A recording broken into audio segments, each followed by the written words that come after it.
I'm not going to. So quit asking.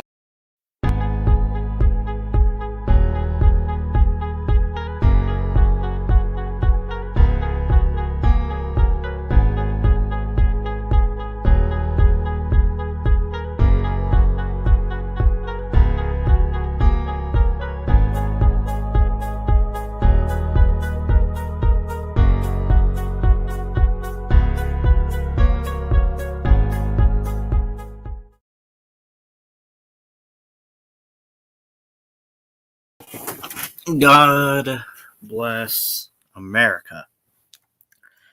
Love this great country.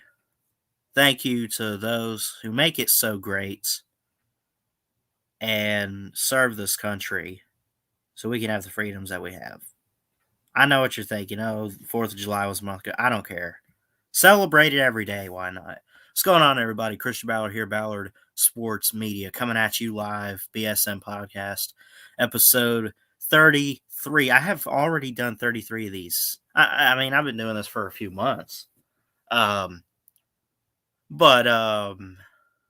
still, I mean, come on. Come a long way with it, I'd say. And, it's been really great. I love each and every one of you. I appreciate all the love and support. We got someone in here named Luke. What's going on, man? How you doing? He says, hey, it looks like he's a TCU fan. I haven't seen you around, but welcome. We talk all kinds of sports, football, basketball, baseball, whatever, on the BSM Podcast. This is like the freestyle. Just talk. Doesn't even have to be sports. Just talk life. Just talk in general. Have some conversation for an hour or two. I'm curious. I know I had one go for like maybe 4 hours one time. That really, if you understand like algorithms and stuff for YouTube, watch hours, long videos or whatever, get more views and stuff. I had one weeks back. I had one like a couple weeks ago that was 3 hours long. I had one 4 hours and 25 minutes. I don't know. I really, at some point, I want to try like a 12-hour stream or 24-hour. That would be a challenge. Been on Chess Hall's channel before and sub to you. I appreciate it, brother. Thank you. Hey, what's up, Morton? Drew Morton. What's going on, buddy? Hope you're doing well, man. Love you, brother. Love everyone at my church. And I appreciate you showing up, man. Means a lot. What's up?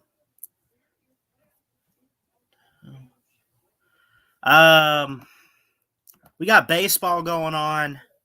NBA's done. College basketball's been done. We got the preseason going on. We just had the Hall of Fame game in the NFL. You have a game tonight, a couple actually, at the same time, 7:30 Eastern, 6:30 if you're like me and you're in Alabama or anyone else out there in Central Time. The Steelers at the Eagles. That'll be huge. Then Washington at New England. I'm more excited for that one, obviously. Well, I'm kind of excited for both of them. Because, you got New England. I think it's going to end up being Cam right away. What's up, D4? How you doing, man? I guess I'll go ahead and drop the stream hour link. If anyone wants to join in, feel free to. Click the link, put your name or whatever you want to show up. Your choice if you're on camera. I don't care. And I'll get you guys on. But getting back real quick to let me share screen this. Getting back to this weekend and the NFL games we got going on. We have New England and Washington.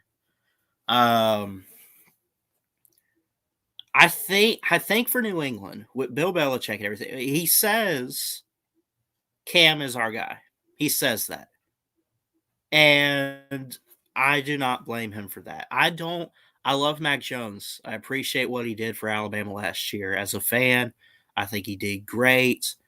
I think he's got a future in the NFL if he's in the right situation. I will admit maybe he is systematic. Nothing wrong with being a system quarterback. Not at all. If you're a system quarterback and you just have to be in the right city or under the right coach or on the right team with the right player, then that's fine. That's the situation with Mac Jones. They took him at 15 overall in the draft a couple months back. And, Bill Belichick says Cam Newton is our guy for right now. Cam is going to be the starter in tonight's game if he's healthy, which last I checked he is. So he'll be starting tonight. Drew says, I hope Mac gets a chance in New England. I hope so too. And I think he will, because Cam's only on contract for another year or so. Is New England going to keep signing Cam Newton back and back and back? I don't think so. I think ultimately you give him a couple years on contract or this season at the very. I think maybe it's just this year. I could be wrong. Let me double check. Cam Newton contract.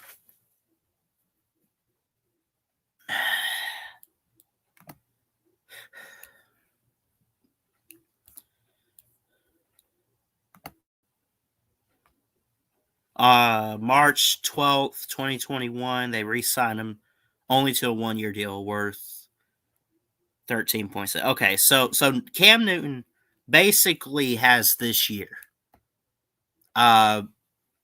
They signed him to a 1-year deal. So here's the matchups for tonight. Washington at New England.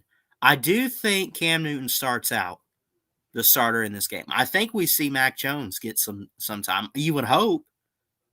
I've been listening into what Bill Belichick has had to say, and it's been a whole lot of he likes what he has seen from Mac Jones. He loves the character, the poise. He's got a good arm. He's got great capability to lead a team. But obviously, in Cam Newton, he sees a little bit more. He wants the more experienced veteran type of guy. And Cam Newton, I think, and he even, again, he has said repeatedly, he meets with the media a couple times a week, and everyone's asking him what's the quarterback situation looking like? Is it going to be Cam? Yes, it's going to be Cam. He said Cam Newton is our guy. He's the starter. He's going to start for us right away. That is our guy. Like New England, as far as quarterback controversy, I mean, let's be real. Even in Chicago, Fields, no one is expecting Fields really to start right away, at least. Think about all the quarterback. Like, Trevor Lawrence is a key lock. We know about Buffalo and Josh Allen. Dallas, you have to go with Dak Prescott. Who else do you have? Pittsburgh, I mean,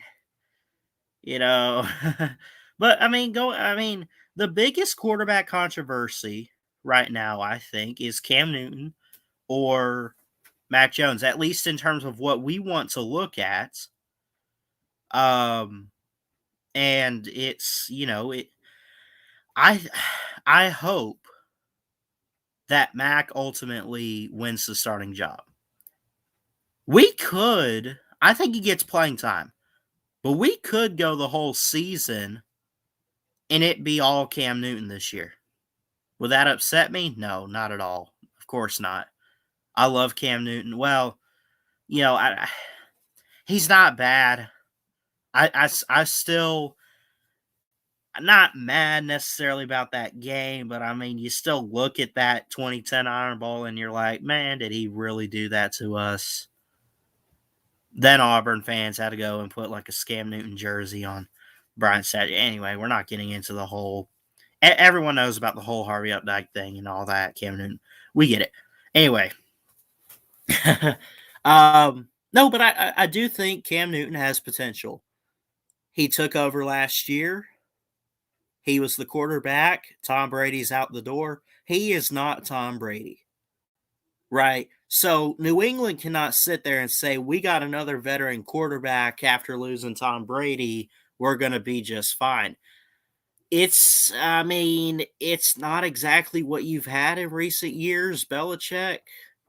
It's really not, but it's definitely something that can keep your team going in the right direction and keep your franchise on a playoff contending level. I definitely would say that. What's up, LW? What's up, Drew Morton? I see D4. What's up, Luke?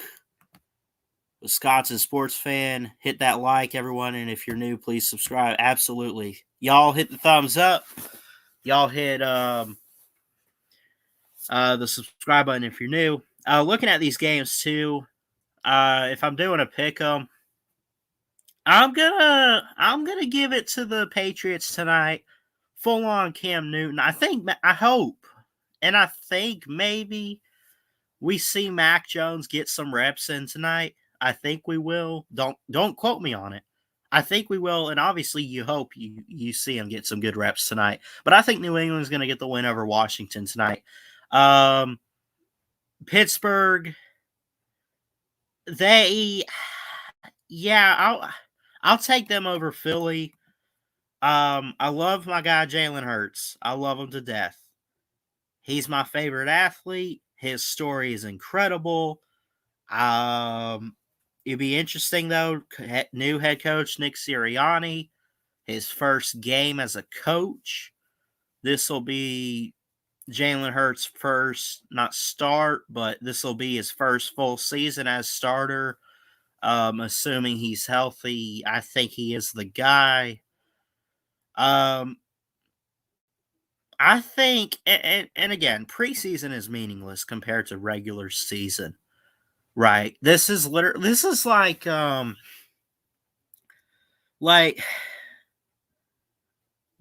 like the spring games for college football. It gives you an idea of what you're going to see later on when the teams actually start playing the real schedule and everything. And preseason to me is not necessarily unimportant. It's important. It's football. It's games. But I mean, it's not like if you lose all your preseason games, does that guarantee that you're probably not making the playoffs? I mean, a lot of people might think that, but that's not necessarily true. So overall, when I look at this, Jalen's going to start for Philly. Pittsburgh, they had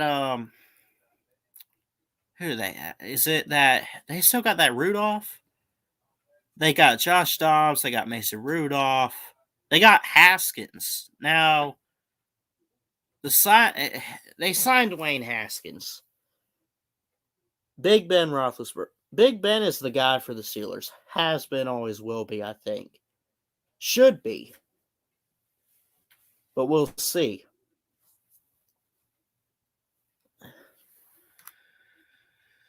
Anyway.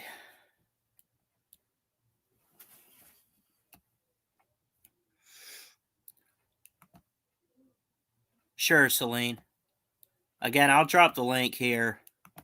Y'all come on, but I'm looking forward to these games tonight. Washington at New England. My boy Mac Jones, let's go. Pittsburgh, Philadelphia. I love Big Ben. Always been a fan. And then Philly, of course, with Jalen Hurts. How about the Devontae Smith, too? Does the rookie Heisman winner get some action tonight? Let's go. I hope, man. I hope he does. And I hope he balls out. I really do. Man, this will be great. You got the Cowboys and the Cardinals Friday night, tomorrow night. Buffalo at Detroit. Detroit is the team everyone's looking out for. I think they could end up with the number one pick. I think they get a top 5 pick. Is anyone actually trying to tank this year? Or is it one of those, we just are going to suck that bad? We ultimately get the number 1 pick. We take Spencer Rattler. And we're out. Celine, what's up? Oh, not much. How you? Doing good. So we're doing NFL preseason. Yeah, no fun league. Some interesting matchups. I'm sure there are. Yeah, Who's Tampa playing? the Bengals and Joe Burrow. Oh, that should be fun. Yeah, I like Joe Burrow. We can't write him off yet. He had last year. Wasn't as impressive because I don't know if it was just all the stuff that happened in 2019 with LSU or what, but he it could be interesting, but the Bengals are not even, in my opinion, that great of an organization to begin with. Well,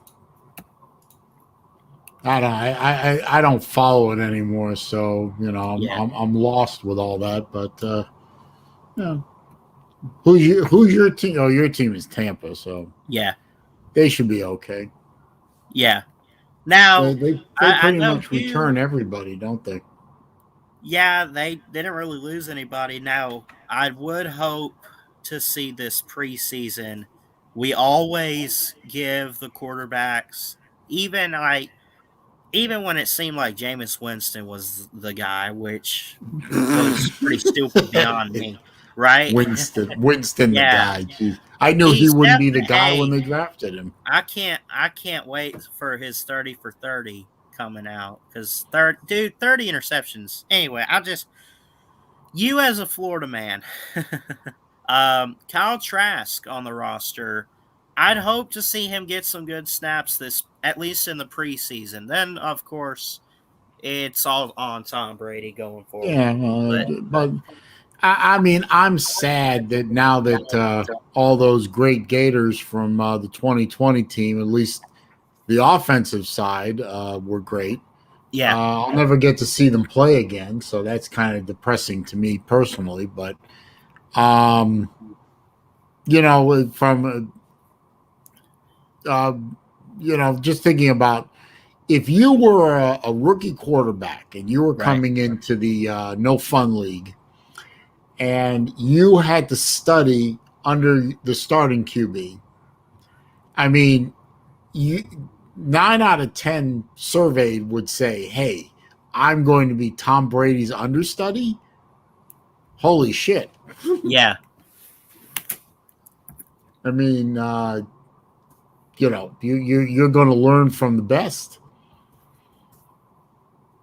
yeah, I mean, what better way to break into the league? I mean, geez, I mean, Tommy, I mean, somebody's got to write a book about Kyle Trask and his life someday. I mean, go from a third string backup at UF, hadn't started a game since junior high, right. to you know the heights at UF that he got to, and now he's going to be studying under Tom Brady, and it'd probably Right. be a starter someday. And not only that, too, he was predicted third or fourth round. We took him pretty early at a 64 in the second round. We took him pretty high. I never bought that he would go all the way down to the third round. I never bought that from him. I actually thought he'd go first round, but Yeah. Hey, the Bucks picked up a bag, and Oh, that really sucks, Melissa. I'm praying for you. I hope you get better. That's really tough news. damn, double pneumonia. Yeah. But she's saying that hospitals are full of COVID patients. She can't get in, I guess. No, you don't want to be around COVID patients anyway. Yeah. I did end up getting that vaccine, too. Oh, and good. My arm is still sore as hell. Yeah, it'll be sore for a day or two, but Yeah. if you didn't have a reaction within the first half hour, Right. You're good to go. Yeah, that's what they told me. They kept me for 30 minutes, and I was pretty much good. Yeah. I got my shot at a Publix. They just sat me down for 15 minutes and said, "How you feel?" I said, "Fine." I'm gonna go grocery shopping now. Do you mind? Yeah. No. If you feel bad though, swing back by. Can I go home now? Can I leave this? Yeah. Yeah, Melissa, you're probably safer at home than, I mean, my dad was a physician for decades. And he always said, I hate hospitals. They're full of sick people. The minute you can get out of one, get out. So Yeah. I'm actually thinking that, Melissa, you might be better off at home, surrounded by all those fucking sick people. Oops, sorry. I'm sorry. I'm sorry. It's fine. I didn't even get the vaccine. So my grandparents wanted me to get it. Well, here's the thing. We pretty much we're like on your side with this, Celine, like the whole it's a plague, and like we're not full on buying into it. So, but I got it not necessarily because of the COVID, but God knows where these kids I'm going to meet next, week or whatever. God knows where they've been all summer. Well, I got it, and y'all will laugh. I got it to placate my mother. Oh. I mean, my mom is, how should we put this? Paranoid? Yeah. Little on the skittish side. So, they got their shots really early on, thanks to some good contacts and some quick thinking on somebody's part. Right. And then she said, you got to go get, and she was all over me. And finally I said, fine, I gotta go. I'm not an anti-vaxxer. I probably would have gotten the shot anyway, just because I figure, an ounce of prevention is worth a pound of cure, et cetera, et cetera. So, yeah. But I did it. I'm shot up. So, live your lives, people. Live your lives. Jeez. Ooh. What was I don't know if you guys can hear that, but we're in the middle of a good-sized thunderstorm right now. That was lightning then? Yeah, that was a good shot. That sounded pretty good. Yeah, well, every afternoon around 4:30, 5:30, something like that, they light off around here. Yeah, and good news for us. Old tropical storm Fred is drifting west again. Yeah. The track is well offshore, and keep going west, my man. Keep going west. But unfortunately, there's another storm right behind it. So it's like, hey, isn't that explain to the people, man? That's just Florida. One storm moves out, and 30 seconds later, this other one's like, ooh, new people to mess with. Florida from about mid-August through mid-September is in the peak of the hurricane season. So yeah, from about now until I'd say third week in September is the peak of hurricane season. That's where the water is the warmest and the tropics are the most active. So this is the type of year you just don't enjoy. Yeah. Because I'm constantly checking the National Weather Service website to see what's coming next, and whatever. Yeah, we had storms weeks back, a couple months ago. Did you see? I think I showed the picture on here. It took out this tree. I don't even think I don't know if I have the photo on here anymore, but it took out this tree that had this house that I live in has been around since maybe the 70s or the 80s, going back to my great grandparents. Well, that tree had been there since the property had been here. So it had been there quite some time. Lightning struck it and it fell down, and roots and all out of the ground. Yep. And what kind of tree was it? I think just a oak tree or whatever. I don't know. Oak trees have pretty deep root structure, so that must have been a hell of a strike. Yeah, you could hear it. Hold on, I got the picture. Oh, shit. And Melissa, that definitely does not sound very lucky. What she's talking about with her doctor and 3 nurses getting COVID.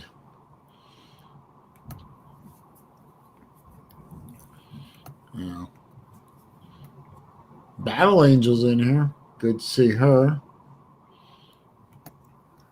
I no longer refer to Battle Angel as the long-suffering Battle Angel. That's the tree. Ooh. See where it got? I mean, I took that from inside the house, so I mean it's kind of blurry because of the rain. But if you were to look on the other side of it, roots and all. Was it on a shoreline? No, the water's a bit down where we are. Like go down the steps or walk down the hill or whatever. I was going to say, if it was on a shoreline, the root structure might not have been very deep, and it just needed a little push. Yeah, maybe. Who knows? Who knows? I had when I was living in Kennesaw, Georgia, in my house. Our neighborhood was new construction. I was the first owner of my house, and all of a sudden, one storm hit, and the tree in my front yard, which was a relatively young tree, it was a nice tree. Yep. Was doing all right. It got hit by lightning and just split the damn thing in half and burned it. Yeah. Wow. Not caught it on fire, but burn marks and everything. It turns out it died, of course. So we dug it up, and we're going to put a new tree in it. It turns out that probably the reason it got struck was when we dug up the root ball, it was still wrapped in that metal cage they put around it. Oh yeah, I know. So they basically planted a lightning rod in the front yard of my house. I gave the developer, which I think was Pulte. Yeah, I called them up and took pictures and called them up and sent the pictures to them and gave them what fur. They actually said, send us the receipt for the tree that you bought to replace it. We'll pay you back.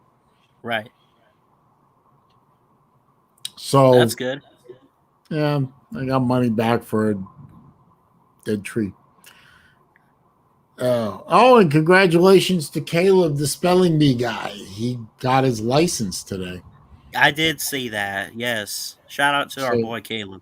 Yeah, shout out to the fact that he's not driving in Florida. We got enough problems. Yeah. You're driven in Florida. You know what it's like down here. We got all the you got young bucks like yourself who think they can street race like Mario fucking Andretti. And then you got the old Takaktas around here that drive 20 miles an hour in a 70 zone. Right. What's up, guys? What's up, Nate? Hey, Nate, how you doing? Pretty good. Hey, Colby's here. Are we talking about cars or what are we doing? Whatever. I mean, Celine was talking about, I guess, drivers in Florida, which I would fully agree that they are some of the worst. Not as bad as Massachusetts, but how about California drivers? They're the worst. I haven't seen too many California drivers out here. They usually don't come this far. Well, east. I know, but I saw a California car in while we were going to Wyoming to see Devil's Tower, the National Monument. Yeah. I think I told Ballard this story, but one California car with a license plate on it.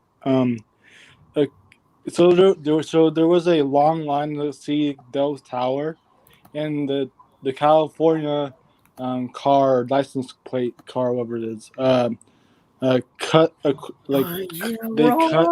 cut the line, like through the line, went past it. Right. That's why I hate not hate, but that's why I don't like Californians. Strangest license plate I ever saw around here in Central Florida. Yep. Hawaii. Hawaii. What the heck? Yeah.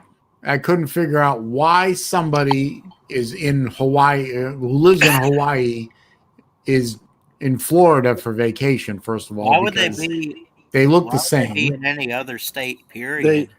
Yeah, You know? they might have. And how did you get your car over here? You know, Right. what kind of money do you have that you can ship your car over to the Yeah. mainland? Isn't there? Hold on. There's not. I thought there was something that connects Hawaii to the mainland. No, there's nothing that. No? The only thing connects Hawaii to the mainland is an airport. Oh, okay, Mhm. I got you. And I've seen Alaska plates around here. Wow. Now What that I is understand. that? I Now, understand. I've lived up here since March. That's when I left Florida. What the hell is going on down there? Yeah, I mean, I think the Oh, one I reason. thought Raj was trolling me there for a second. He said Prius driver, and I Yeah. thought he was about to troll me. I said no. He said AKA BA. So Battle Angel. I remember Battle Angel is stuck driving a Prius. Oh, I'm kidding, B. I'm kidding, Battle Angel. I'm kidding. She wants to drive a Prius. Lazim late, you know.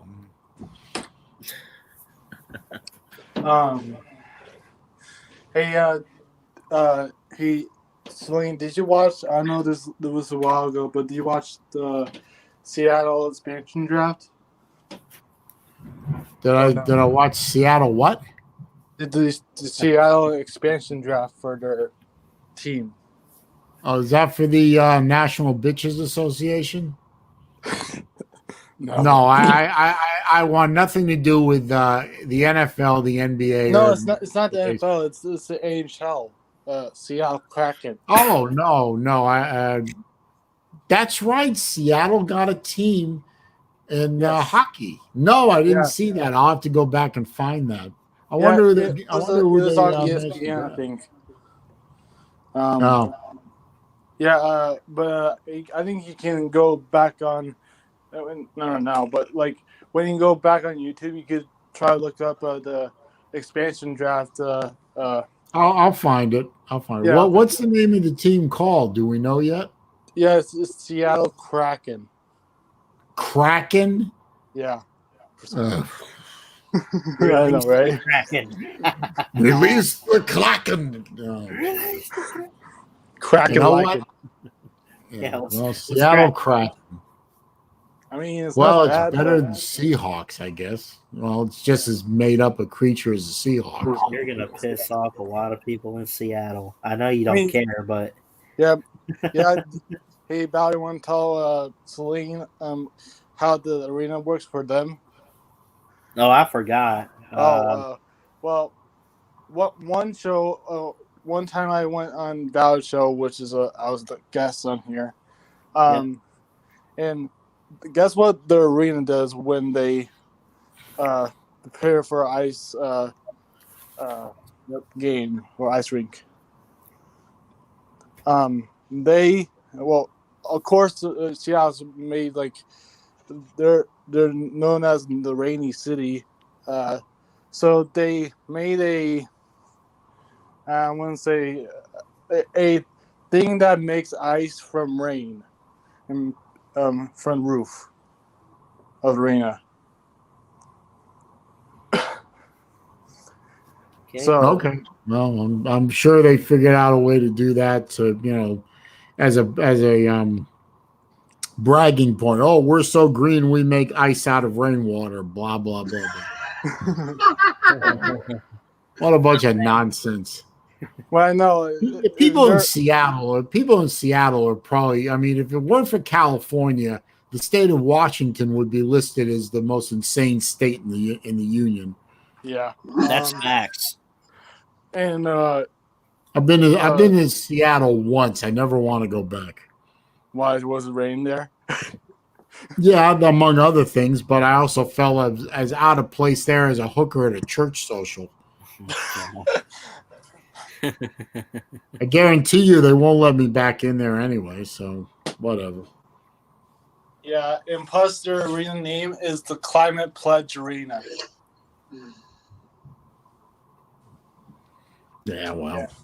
Oh, who owns? I bet is it the same guy that owns the Kraken as owns the Seahawks? That the guy from Microsoft. I don't think so. I think it's the city mayor. I think. No. Um, Well, I mean, and I mean, who wants to? I mean, I hope the arena isn't downtown. They're liable to be taken over by Antifa. I don't think it's downtown. I think it's like in Midtown. I think. That makes sense.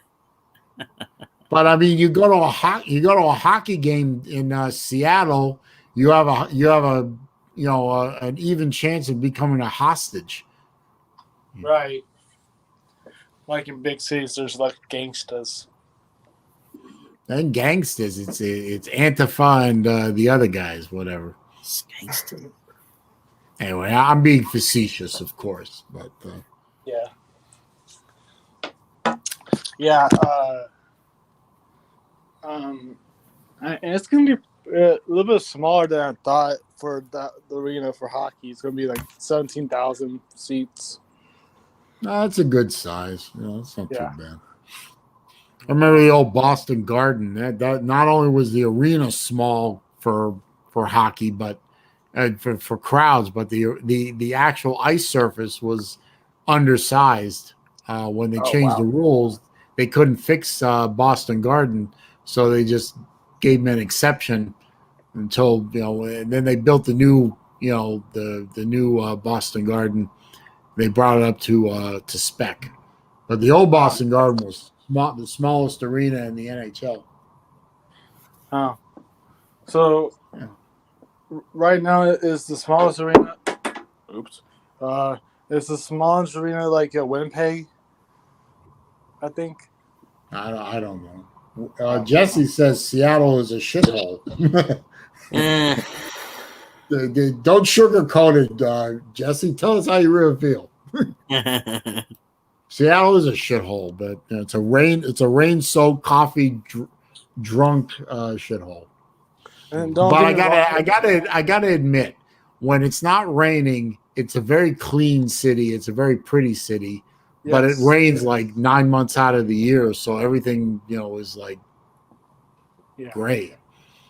Yeah, don't get me wrong though. It's a sports city though too. It's Seahawks are not bad. I mean, yeah.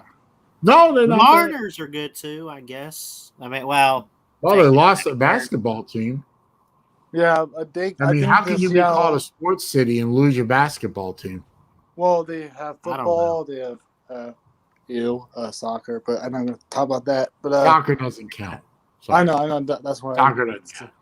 Tampa's had the Rowdies forever, and that doesn't count. It doesn't matter. It doesn't count. No one cares about the Rowdies, though. That's the thing. They used to way back before you were born. They had the Mariners. I know you don't like baseball, Slim, but I don't hate baseball. It's just it's not what I watch. It's not what I choose to watch. Baseball is a little too pastoral for me. Right, but and they have the hockey team. Now they have like 3 or 4 teams in Seattle, I think. No, I mean that's good. I mean Atlanta. I mean look at Atlanta. They've had the Falcons forever, the Braves forever, the Hawks forever. They rarely sell out those teams, and they've blown through 3 hockey teams. There was the Flames, the old Atlanta Knights from the IHL, and then the Thrashers in the second round of the NHL. They lost all 3 teams. Yeah, so. The Thrashers for Atlanta, I think it's not a hockey city. Atlanta's not a sports city. I remember. I remember when I lived there, I could buy decent tickets to a Falcons game. And they sucked, didn't they? Yeah, they weren't that great. I mean, you could walk up day of game, buy non-end zone decent seats in in the old Georgia Dome for right at game day. I mean, it was easy. The Hawks haven't sold out in forever. Yeah. Atlanta's not a very good city for supporting the sport teams. Well, Atlanta's a choke city. You're echoing. Nah, he's all right. Yeah. Doesn't sound great. I think he's talking to a phone. What are you talking about? He thought you were echoing. I'm not echoing. Whoa. Got it. He loud. He sound good now. No, Atlanta just doesn't support its teams. I mean, they got a lot of sports teams all over. I mean, Right. all over the place, but they just don't support them very well. Yeah, I agree with you.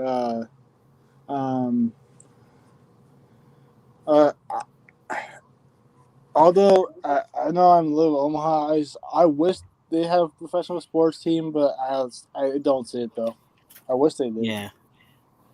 I mean, all Nebraska, all Omaha people usually go to Nebraska games, which is Nebraska used to be big stuff. I mean, Nebraska used to draw crowds like crazy. I mean, it was they amazing. still do, but they still lose. Well, now they lose, but back in the 80s and the 90s, they were a powerhouse. Mm-hmm. It's not the 90s anymore. No, it's not the 90s anymore. That's for damn sure. And they still act like it. Well, lots of teams ride the coattails of their history. I mean, yeah, not a lot of teams can back up their history in the present. I mean, Alabama can, although Alabama had its time of suckitude. Yeah. Georgia, Georgia's been great recently, but they had their time of not being very good. Florida used to be the team. I mean, that used to be the program for a good while. Now, two really bad coaches and a lot of bad decisions have Florida looking up and saying, "What the hell happened?" I mean,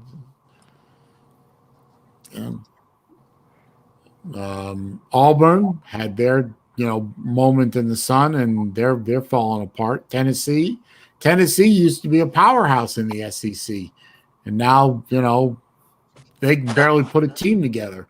I don't want to remember that. No, back in the 90s, Tennessee competed really well. I mean, yeah, no, but right now we're sucking. I don't want to remember that, man. What did he say? I don't want to remember that. He doesn't want to remember that. Okay.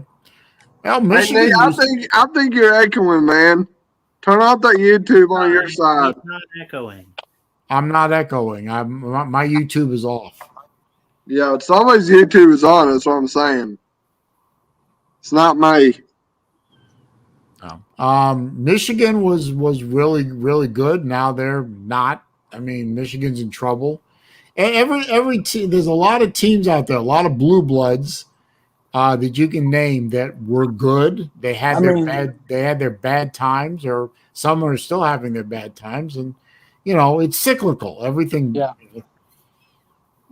Florida won't be down forever, and Georgia won't be up forever. To make a comparison, Alabama won't be up forever. Eventually, Alabama will tail off. Clemson will tail off. Somebody will step up and replace them. It is the nature of things. Yep. Yeah. Well, who those teams going to be to replace those teams? Who the teams going to be? We don't know yet. We don't know. I think it's going to be. I think it's going to be Georgia still, not Tennessee. It's going to be Michigan State, I think, and some other teams.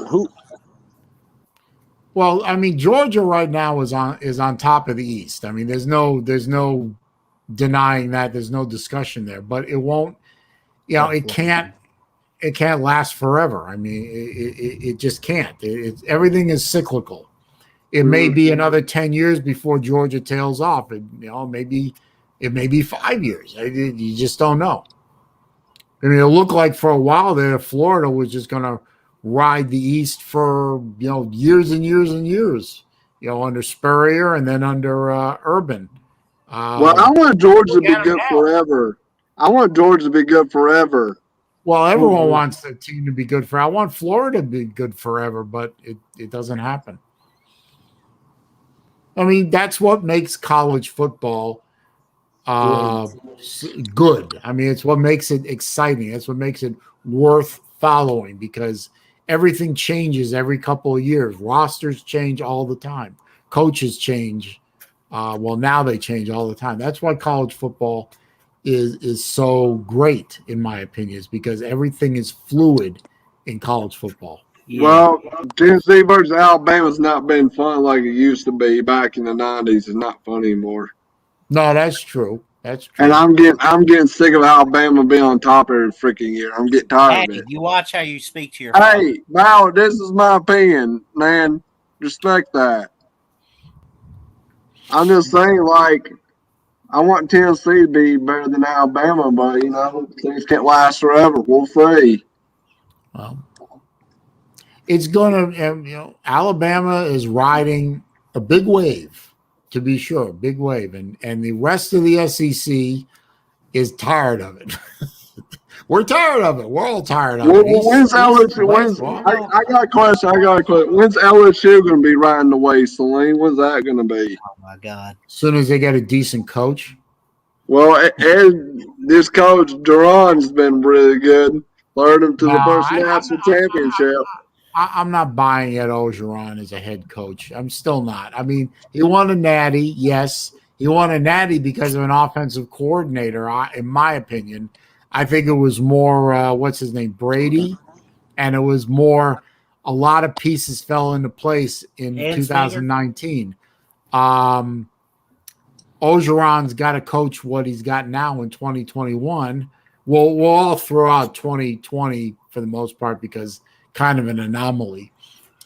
Listen to your question. I'm not hating on Alabama. I'm just saying, Tennessee fans are getting tired of Alabama being on top every freaking year. Right. I'm not hating on them. I'm just saying. I mean, if you're the king of the mountain, it's not up to you as the king of the mountain to give up your spot. It's up to the other people climbing the mountain to knock you off. Yeah. It's like you say, why are you running up the score in a college football game? A smart head coach will say the same thing every time. It's not up to me and my team to stop scoring. It's up to the other team to stop me and to stop my team. So I don't hate it when somebody rings up 60, 70 or more points up on another team. You're in the same arena as I am. Your job on defense is to shut my offense down. Your job on offense is to beat my defense. If you can't do both things, I'm just going to keep running the score up. What's up, JW? I don't care if it's my third stringers running the score up. What's up, JW? I'm reminded of the scene from the movie Stripes. Y'all see Stripes? Nope. Yeah. You and I are the only ones that seen Stripes, J-Dub. That's an old movie. These young whippersnappers know nothing. When Sergeant Holka climbs up to the top of the observation tower and he looks down and he says, "All right, any of you suckholes want to climb up here and knock me off?" That's what Alabama's saying. Any of you suckholes want to climb up here and knock me off, because until you do, we're pissing on top of your heads. Yeah, and before it was Alabama, it was Nebraska, or it was Michigan, or it was Notre Dame, or it was Florida. Or was any of another? Right now, it happens to be Alabama. In 2031, it might be somebody else. I mean, yeah, it's Alabama. Alabama and Clemson are the top of the heap. They're 1A and 1B in college football. Hold on. Let's get something straight.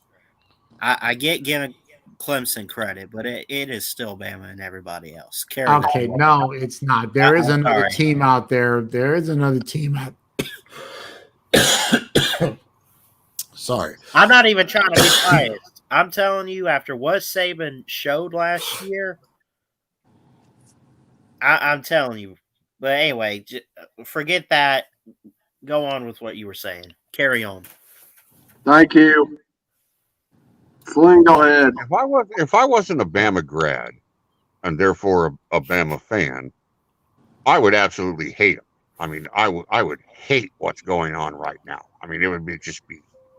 I can't imagine how angry I would be if I was not an Alabama fan right now.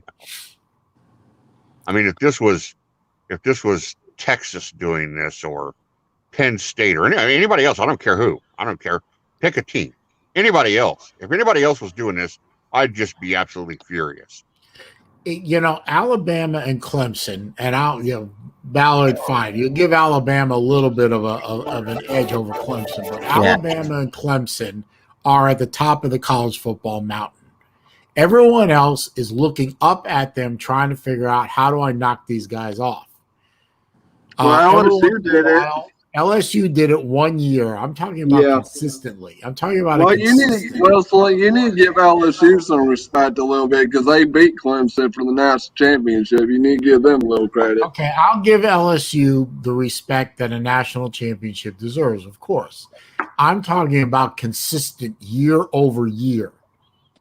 And LSU only did it 1 year. Now let's see them do it consistently, challenge Alabama for the West, and make it a good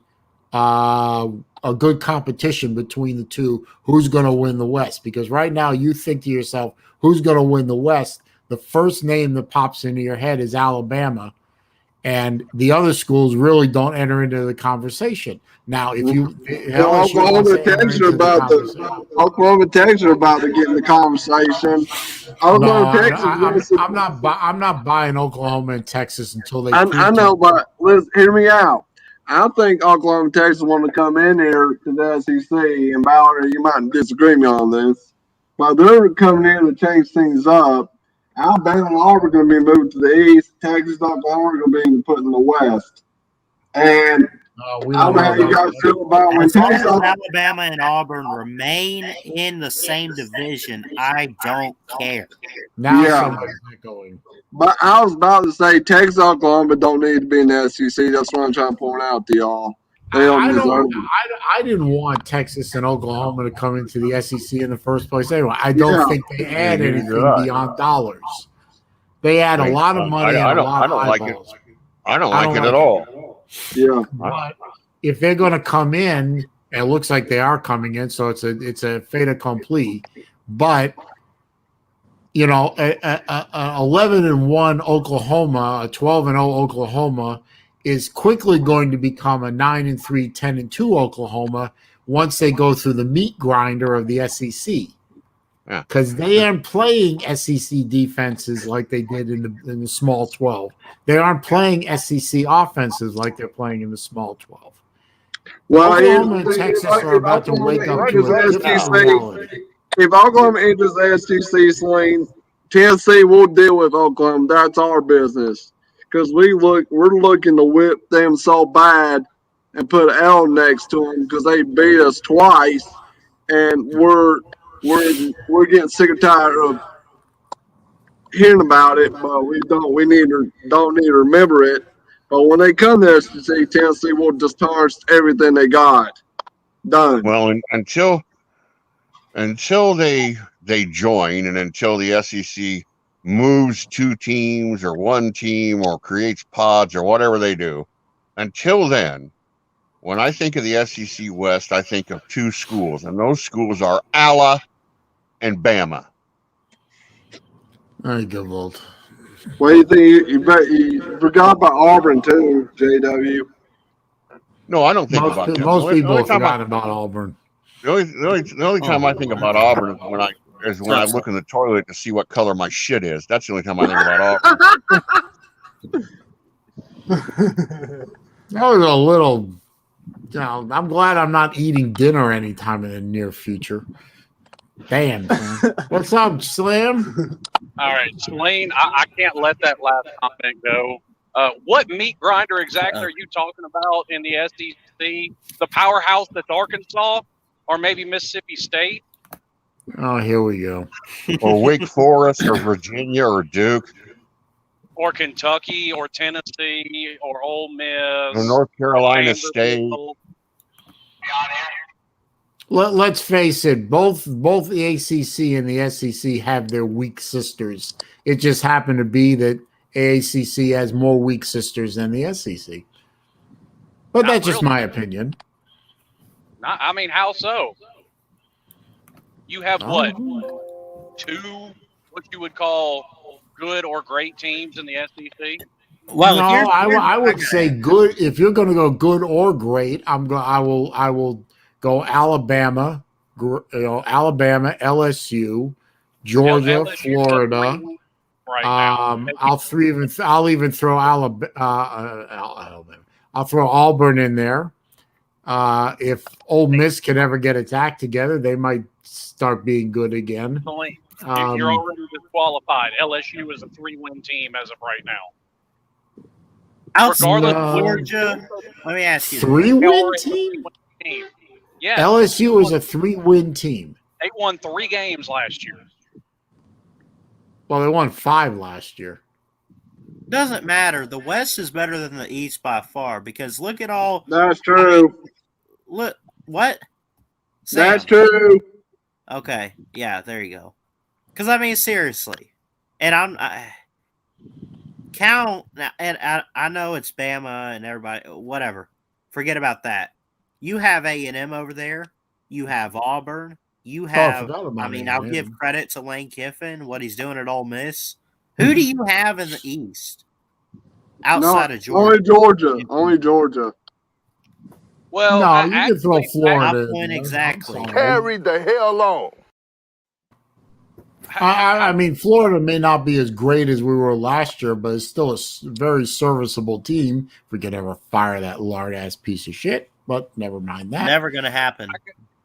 I Yes, got a it question. How can you throw Texas A&M into that mix when they got completely blown out by Alabama and beat Vanderbilt by 1 point? I don't care if they beat someone by 1 point or 100; it's still a They've win. been a But ranked team. They've at least been I've ranked heard in the top I've 15 heard or it 20 the for past couple years. When you beat bad opponent badly, you're not a good team. That is fair. I don't want to hear arguments change Okay. now because we're talking about an SEC. Yeah, Well, okay. I would put A&M into the ACC, and with the exception of maybe 2 teams that I can think of off the top of my head, A&M competes more than adequately against any of the rest of the ACC. Probably beats one of the 2 teams I'm thinking of. Probably can't beat Clemson. Okay, and Texas A&M's supposed to be really good this year, Selene. stick Miami and North Carolina in the SEC last year. Are their records any worse? No, they're not. What were their? I forgot. not What were there. their records last year? Miami lost 2 games in the regular season, and North Okay. Carolina lost 3. They're not I think better, North either. Carolina was a little bit too inconsistent last year for me to agree with your statement. But Miami would probably have held their own quite nicely in the SEC last year. But last year was kind of a goofy year. I think we can all agree on that. Well, okay, I'm not do you saying think that Miami is a bad team. I'm not saying that Miami couldn't compete in the SEC. I'm not saying that at all. I'm just saying as a whole, the ACC conference suffers in the aggregation of their teams versus the SEC. No, the Now, SEC believe me, just the has an SEC has plenty advantage. of dogs. The SEC just has an advantage because of the simple fact of household name recognizability. No, the SEC has an advantage because their teams, top to bottom, are the best in college football. SEC Okay, has a few so- dogs. So does the ACC. that- So does By that everyone. line of thinking, Vanderbilt would go to the Pac-12 and win it automatically. No, Vanderbilt couldn't go anywhere in Division I and win anything. I think Vanderbilt should drop down to Division II. That's my opinion. Wow. I don't think Vanderbilt should even have a program. What about Kentucky? I think Kentucky could probably compete in the Pac-12 fairly well. Kentucky would get slaughtered just like they do now. Stop it. They could. Hey, I think they would do better in the Pac-12 than in the SEC. Kentucky could compete a little bit in Group of 5 or something. All right, and I'll leave it at that. Yeah, I didn't say that the SEC top to bottom was absolutely 100% indestructible. The SEC at the bottom has their share of dogs, just like the ACC does. I think our dogs can beat your dogs. That's what I'm saying. I think Auburn has just as bad a record in the ACC as they do in the SEC. Okay, I wouldn't argue that point. I mean that was somebody's argument a minute ago for one of the SEC's top teams. Well, it wasn't my argument. That was Sam's argument. You got a bunch of people talking. I heard it, so I'm quoting it. Okay, I heard it too. It just wasn't me that spoke it. And I mean, does LSU have a bunch more national championships if they're in the ACC? No, they don't. Wait, what? Did you just hold on?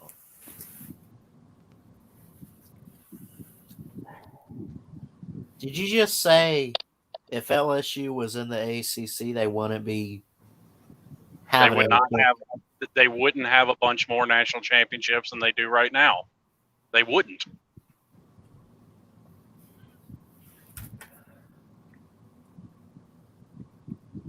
Which team? My head around this. LSU. So if they were in a worse conference than they are right which now. team were we talking about again? I was reading something. What LSU. LSU. Slim basically said if LSU was in an even worse conference than they are right now, they wouldn't have any national titles. I said they wouldn't be racking up a bunch. They still probably would have got the one in 2019 like they did because of the anomaly team that is. People's only argument for SEC dominance was that string of national championships. Well, let's break down that string of national championships. Okay. Nick Saban at Alabama. Les Miles. Tim Tebow at Florida, generational player. Nick Saban, legendary head coach. Cam Newton at Auburn, generational player. Fair. What's your point? There's still SEC players and SEC coaches and SEC teams. They could have been easily as recruited by the ACC. They just didn't happen to go to those schools. Stop talking, I can actually answer you. I'm sorry. I was just pointing that one thing out. My point is, you take Cam Newton, you take Tim Tebow, guys like that, and put them on 10 other teams, they're winning national titles too. Oh, my God. Maybe, maybe not. I mean, hey, are you seriously going to say all this, though? I mean, like 2010 Auburn, okay, if they didn't have Cam Newton, they don't make a title run. I fully agree with that. Are you telling me that Cam Newton on team in the top 10 doesn't carry that team to a national title game? No, all I'm trying to get at, though, is what does it matter? These teams did what they had to do to win a championship, regardless of how they had to do it. If they needed a certain player like Cam Newton in Auburn or LSU with Joe Burrow, or if you want to give it to Joe Brady or whoever takes credit for a couple years ago, they still did what they had to do. What does it matter? Luck. I'm calling it luck, not skill. Okay, that's fair. Huh? No. Well, okay. How do you call recruiting luck? I mean, Florida went out and recruited the players they recruited, and it wasn't just Tebow; it was a whole bunch of players, and won 2 national championships in 2006 and 2008. Alabama hired a coach. They didn't know what he would do or what he would do. I mean, just because he won a national championship at LSU doesn't mean he can automatically do it at Alabama. Different years, different circumstances, different school, different recruiting base. It's not luck. It's these teams top to bottom, did the work. They got That's the what players they needed to get. They got the coaches they needed to get. Yeah. They put the team together they needed to put together, and they played the took care of games they business. needed to play to win the national titles. That's what I No. was trying to get at too. Is it's not You're all telling about me- luck. So you're telling me luck isn't a huge component of trying to get a 17-year-old to make up his mind about something? I mean, you have to define the word huge, but I'm saying that luck is a factor, but it is not, in my not so humble opinion, the overriding factor. I mean, yeah, it was lucky that Tim Tebow, for example, who was being heavily recruited by Alabama, and was very fortunate that that Florida got in there and managed to convince him that Florida had just as good a shot at winning a natty as Alabama did, and would give him playing time and so on and so forth. He could have But that's not just how as they got easily Tim turned Tebow. and gone to the Crimson Tide. But no, that's not how they got Tim Tebow. Tim Tebow's own words, the Lord told him he had to go help Dan Mullen. Okay, I don't remember him saying that, but if you say he said that, that's fine. Tebow said that in an interview. That's why he picked Florida, because the Lord Okay, told but him. he was being recruited by Alabama. I'm sure there was some luck and good fortune and whatever that got him to Florida. You don't I'm think not it's some questioning it. Lord I'm, told him you to know, go help Dan Mullen? I don't know what his connection is to Dan Mullen. I really don't. So I didn't hear that quote. So I'm going to take it on from you. I'll take it as a true statement. You know, and from anyone else, I would say that's hearsay. I'm going to have to go look that up. If Tim Tebow said that in an interview, okay. I don't know why he would say that. I don't know what his connection is to Mullen, but fine. There was a little bit of luck there. There wasn't I'm a not connection. saying I'm not discounting the luck factor in any of this. I'm just saying that, in my opinion, it's not an overriding factor. It's just a factor. Let me tell you something. Who? Let me tell you what luck is, and Slim left. So okay, I'll explain this anyway. If he comes back on, I'll put him back. But I'm sure he went into a bad cell or something. luck is what Auburn had in 2013. I'm not saying that because they're Auburn, but think about it. If they don't have those two plays, the 4th and 18 and then the kick 6, which God, I'm still pissed about. If they don't have Don't those, let that go, Ballard. no.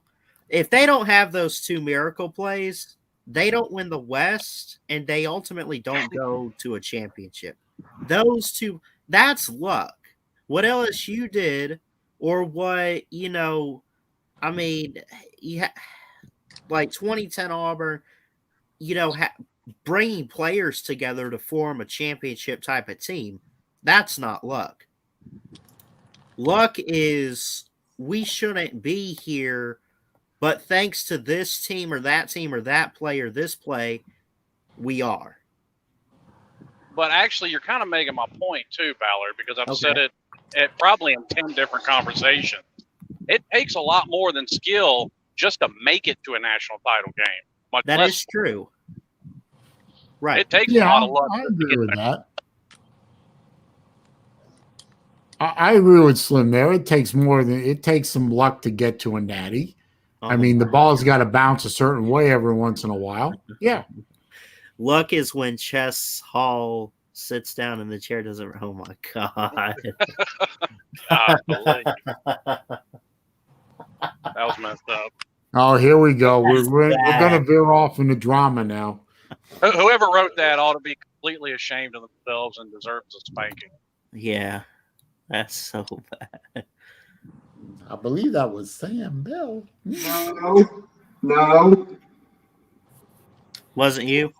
No, it wasn't. Well, it was Sam B anyway, so I don't know where Sam B is, but That's a fake account. yeah, I get those a lot. Yeah. I wonder what happened to the last one. I didn't get rid of them. I don't know what happened to the last one. No.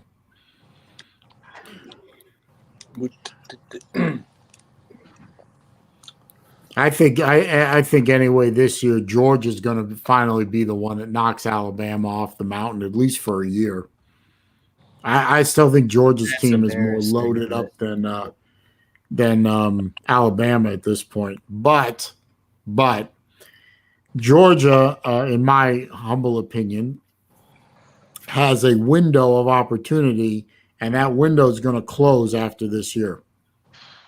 Well, I've said this many times about my own team, and I kind of take this act with Georgia too. They got to show me. Right. Well, It's not Georgia's that going to win the East anyway. I Yeah, completely that's a agree with given. you that Georgia's stacked, and I mean, if you told me to pick 4 teams that are in the playoffs now, I would probably pick Georgia as one of them, but I'm not going to put money on it. I mean, for the same problem I've had with my own team. I mean, you got to show me you can do it. I think Miami's poised to have a pretty good season this year. Yeah. I think Wow. they are. Miami did that very thing last year. So that's after the Clemson game. I was like, okay, they're going to hang their heads. They're going to lose another game because it's what they do, and they didn't. Well, Georgia is in a situation that, like, okay, they made the playoffs in 2017, and that said something that Kirby Smart can get it done. But is his ceiling a national title? Is it competing for the? I mean, he's set up in the best position to, like, this is his best chance to have a championship team, I really think.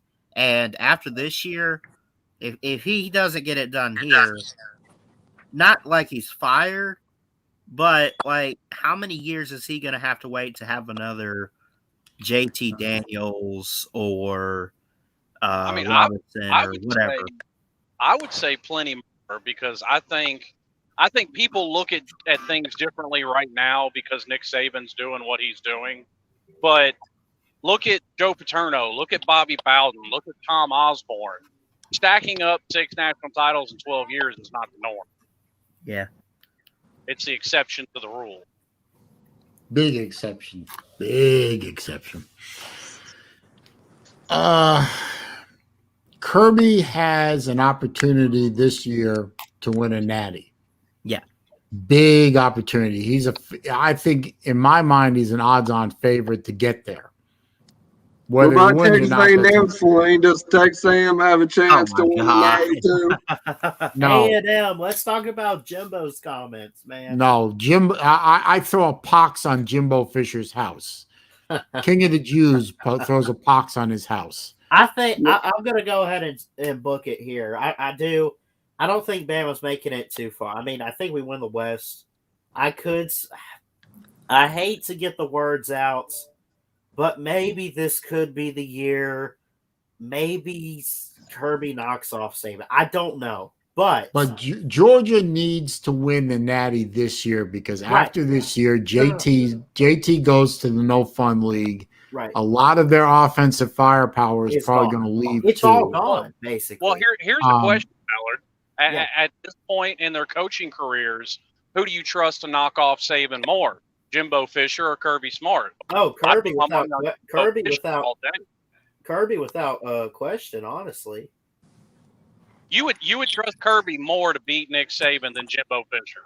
Jimbo Fisher's a much more proven head coach than Kirby is. Oh no! If you want to talk experience in coaching years, yeah, take Fisher. But who's a better recruiter? Who has had more success at their current, school and position? Well, I mean, Jimbo's recruited at the same level at Florida State. He's already improved the recruiting at Texas A&M.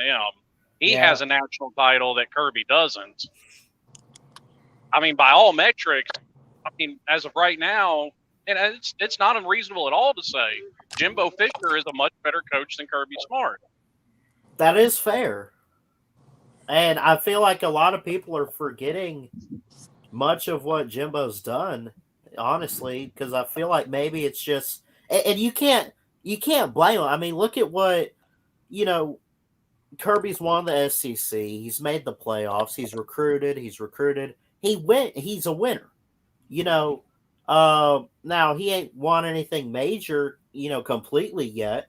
But I feel like there's just so much national attention on Georgia right now that we're kind of forgetting, like you mentioned. I mean, we look at what Jimbo's doing with A&M and the Aggies, but, we can't forget what, that this man already won a title. He's recruited well at Florida State. He's already recruiting well at A&M. He's, we can't forget about what he's already accomplished. Not that you take anything away from Kirby, though. And I'm not at all. Oh, yeah. But like I was talking to Pigskin Pete about this. If I'm going to rank head coaches right now, and I'm not completely married to the Ed Orgeron pick, but I have to put national title winning head coaches ahead of everybody else. What's up, Cardinal Tom? Gene Chizik has a natty. He's better than Manny. Okay, does having a national title under you over a coach that doesn't, does that make them a better head coach? Honestly, even not just by itself, but other things obviously go into it. But that's definitely a major factor. Yeah, that's fair. I mean, outside of Ed Orgeron, can you name a national championship winning head coach that's active right now that you would say you would trust Kirby in a high pressure situation over them? I wouldn't even trust Kirby over Matt Brown right now. Kirby? I thought you mentioned Orgeron. I did. I said Orgeron would be the only exception. Oh, I don't know. I don't know. I think Texas A&M is going to win, Natty. We'll see. Texas A&M? Yeah. That's a no. You gotta give. Hey, Swain, I heard they're going to be good this year, man. They're tough. They're strong. It might be Alabama this year. We don't know. Well, they got to beat Alabama to get there. They got to beat Alabama to get there. That's all I'm saying. And I don't think A&M can beat Alabama this year. I'm sorry. Well, I think you should get A&M a chance, Lane. I give them a chance, but I don't think they can do it. But they have a chance, obviously. I mean, that's why we play the game. That's why a couple of years ago, South Carolina, who was a deep, deep underdog to them dogs, got beat. The dogs got beat by a crippled South Carolina team with their third-string quarterback. That's why LSU beat Florida last year. Florida was a favorite in that game.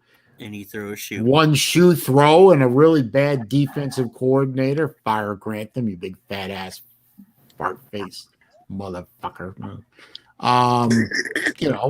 And LSU up it beats Florida. They weren't supposed to, but they did. We played the game. Say, what college football fan are you? Which football team? Miami. Miami. He's got the word Canes in his name. I know. But listen, Slim Shady, Alabama, Miami played the first week. If Alabama beats Miami, never mind. I was about to be real an asshole right there. Never mind. Yeah, but if I will see if Miami can beat Alabama. If Miami beats Alabama, we'll see what you guys say, because everything I'm hearing about the Miami faithful is a bunch of nothing. And you think Miami's going to beat Alabama? No, Alabama is going to roll tie your butt on the first week of college football period. You know what? You called the thunder. Here it comes. And let me tell you something. If Miami happens to win that game, and yes, it would be an upset if they won that game, there better not be any Alabama fans on YouTube, because I will make their lives a living hell. I'll block you for Don't laugh, the whole Sam. season. He'll do it.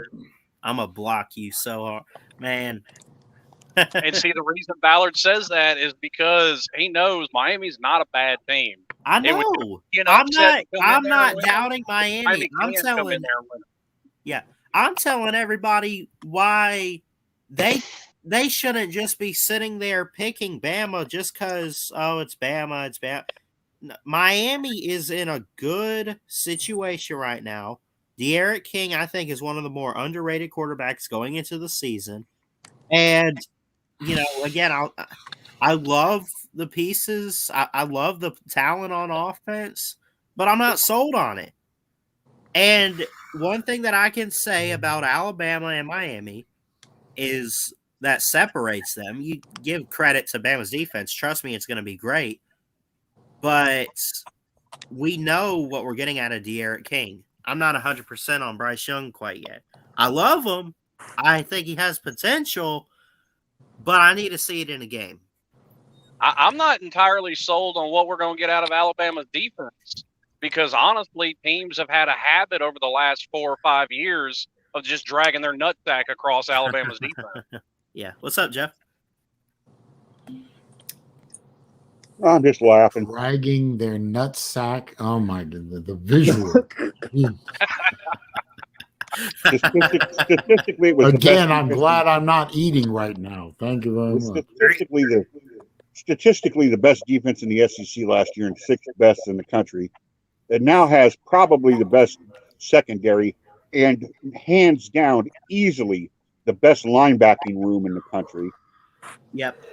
Well, Slim has the advantage, Ballard, of being the bitch, because when he gets his teeth kicked in, he's going to say, "Well, we knew we couldn't win. Alabama should have done that to us." He's going to make excuses, right? But if they win, it's like the second coming. Okay, can you all remember a couple of years? No, hold on a minute. Hold on. Do you remember a couple of years back when Miami lost to Florida? They lost to Pepe Le Pew. Yeah. Felipe Le Pew. They lost to Felipe Le. They lost the game. Slim was no shrinking violet, I can tell you that much. The man let me have it 16 different ways to Sunday, and his team lost. Actually, and I'll say this now. No, Jeff, because Miami absolutely should keep that game close. And if it turns out to be a blowout, that's absolutely on them. And that's absolutely unacceptable. It should be a close game. They've got talent to compete in that game and keep it close. Now, should they win it? No. I would not be surprised if it has to come down to a final drive or something. But I'm telling you, man, this, I hope it is close, and I hope it can test our defense a bit, because I want to see these guys step up and see if they can handle pressure early on in the season, game on the line. Can you put a stop to a good offense? Yeah, I don't want it to be 42-7. I mean, I want us to be, I want us to be challenged. Too much hype around this game for that.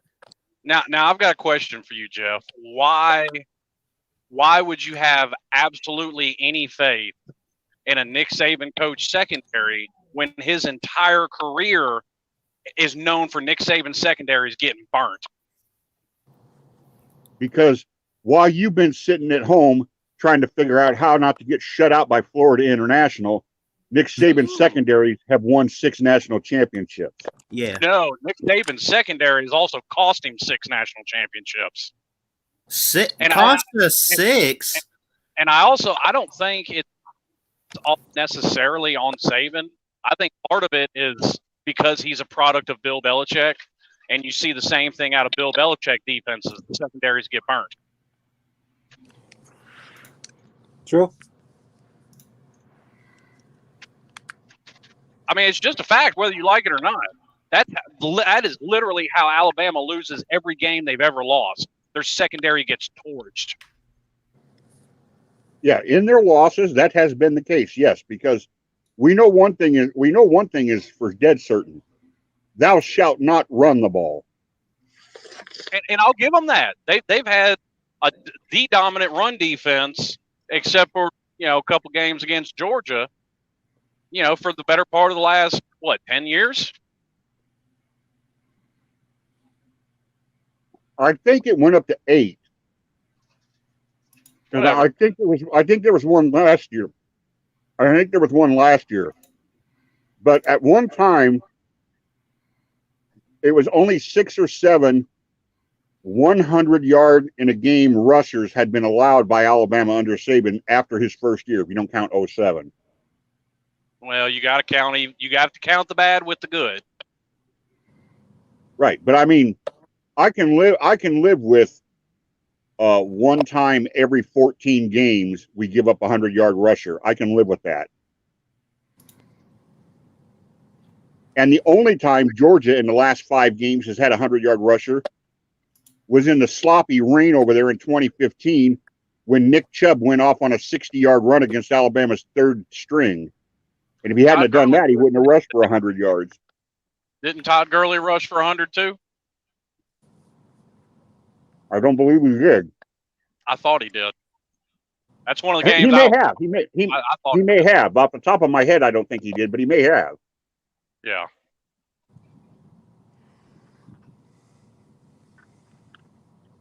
And that's where I think Miami can take advantage in this game. Why I think they should be able to keep it close or be able to pull the upset. Because Derek King's got the ability to get the ball out to a lot of different receivers. I mean, he threw the ball to 9 different receivers in 3 games last year. Can't forget, y'all bring in that Rambo kid from Oklahoma. Yeah. And he was not bad. He's great. Listen, guys, I got to run to the store, but I'll let y'all keep talking. I should only be maybe 10, 15 minutes. But okay. All right, we'll keep the paneling going. Sling, continue. Oh, I'm sorry. I'm not. This isn't my channel. I'm not the host here. I said, Sling, say continue. I thought you said Celine continues. Sorry. Actually, something I'm looking forward to, Jeff, is going to be that 3-headed monster Miami's got at running back versus y'all's front 7. I want to see what they can do. So do I. From the opposite point of view. Hey, JW, I got a question. I got a question. JW, I got a question.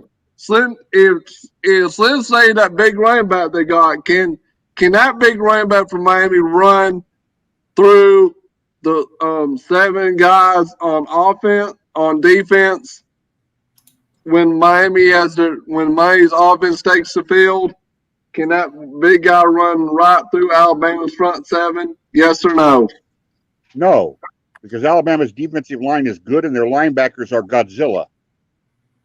Well, and that's where I think that they can do good is the fact that you got a bunch of Godzillas on your front 7, and you've got a lot of quick speedsters that can get away from Godzilla. Well, you're going to see about speed. This is the one thing I've been saying. No one can say I haven't been. Somebody is going to get Alabama this year. I don't know when it's going to be. I don't know who it's going to be, but somebody is. But the one thing that I will not back down on is this is the best group of 8 or 9 linebackers in the whole fucking country, and it's not even close. They're fast.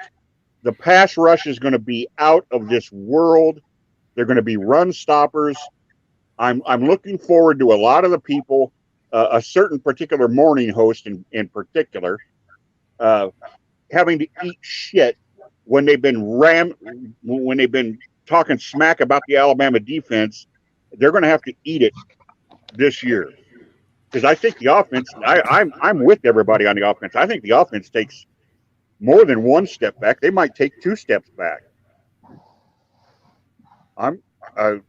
And also, I don't want people to just hearing me trash talk Miami to think that I don't have any respect for Miami. I've said all along, Miami's going to lose to Alabama, and then they might run the damn table. I don't see how Miami doesn't win 9-10 games this year.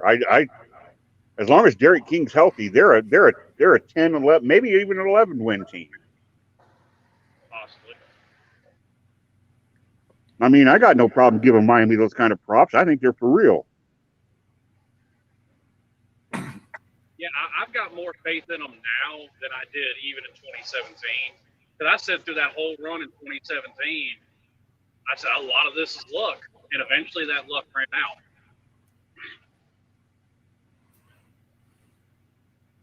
Now, except for the Notre Dame game, I was talking cash shit after that.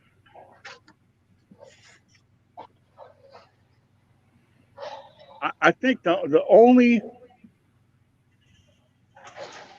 everybody says, give me one or two things that you're willing to go out on a limb on for this season. I mean, what's one or two things that you're not confident they're going to happen, but they're your special little secret, the little secret sauce. What's your little golden nugget you're hiding? Oh, I got one of those. And the golden nugget that I'm hiding is that Iowa wins the Big Ten West. Ooh. I think the Hawkeyes are being overlooked. I think they win the Big Ten West. That's my what do you want to call it? Your little secret thing or whatever. My little nugget. How does Iowa win the Big West? How's that possible? Because they're better. The Big Ten West is the weaker of the two divisions. It doesn't have Ohio State in it. It doesn't have Michigan in it. It doesn't have Michigan State in it. All they got to do is beat Wisconsin. Well, I got a point I'm here trying to make. The coach before Iowa State, or Iowa, come to his name, Iowa State. What was his name that went to Auburn in 2010? I can't think of his name right now. Did he come from Iowa State? From when he went to Auburn in 2010? Oh, Gene Chizik. He came from Iowa State. Gene Chizik. Where was he? Iowa State? He was at Iowa State. Good riddance. When Gene Chizik was at Iowa State sucked. My little nugget of hopefulness, I guess, or whatever you want to call it, J-Dub, is Florida somehow beats a distracted and confused LSU team. Okay. I know, long shot, but if I had to pick the one nugget, like J-Dub said, it probably isn't going to happen, but you have hope, so whatever you said. Which basically outlines my feelings on the LSU game. LSU's going through a lot of shit, and Florida could, sneak in there and grab one. It probably won't happen, but, it wouldn't break my heart. Yeah, it wouldn't break my heart either, but that's my one nugget. Otherwise, Florida is a 9-3 team. I think that's the best Florida can hope for, 9-3. I'm still not buying Mizzou. I'm not buying Mizzou. And I've even put money on that. So, but that's my nugget.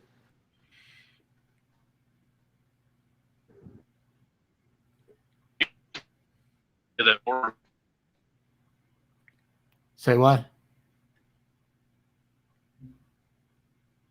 You broke up. Likely that Florida goes 4-8. I think Slim went into a bad sell.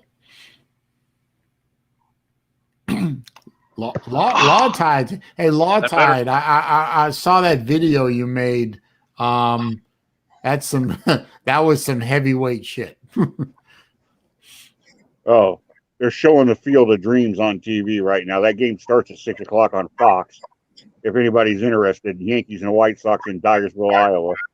I'm about as interested in that as I was in the entire Summer Olympics. I watched multiple hours of the Olympics. Well, I have better shit to do with my life. I'm sorry, J-Dub. I didn't mean the way it sounded, but I cannot. I couldn't do that. No, I enjoyed it. I like competitive swimming. I like track and field, and yeah, I enjoyed watching it. Law Tide took that video down. Well, I don't know why you did that, Law Todd, but I'm glad I got to see it. I mean, it made me laugh. The Law foosball Todd was table. pissed. I do not want to get Law Todd mad at me. After seeing that video, I do not want Law Todd to be on the wrong side of him.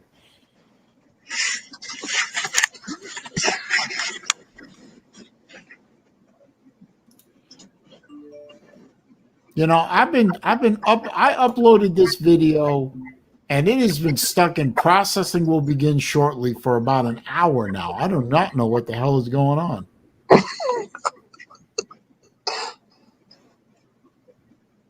What you get for buying a Mac. Huh? So that's what you get for buying a Mac. The machine, the video is off the Mac, sir. It's now in the hands of YouTube. So, nice try. Thanks for playing. And my Mac doesn't crash nearly as much as the Windows machine. So, thank you for playing, Slim. I appreciate that. My Windows machine doesn't crash.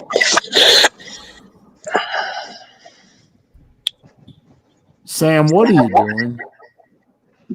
Laying up, sitting on the couch, trying to listen to you. Yeah, well, it sounds like you're eating something or something. No, I'm not eating anything, nothing. Oh. Well, I'm just sitting here. I'm sitting here in the den in the basement with the wood paneling on the wall, running my feet through the shag carpet, looking at my 8-track collection. The fuck are you talking about? He's talking about his 8-track collection, sir. Look at the background. Oh. Well, yeah, Ballard lives in his grandparents' house. It doesn't surprise me. His grandparents have wood paneling. Hello, 1974. No, you don't have to send it to me, Law Tide. I already saw it. So,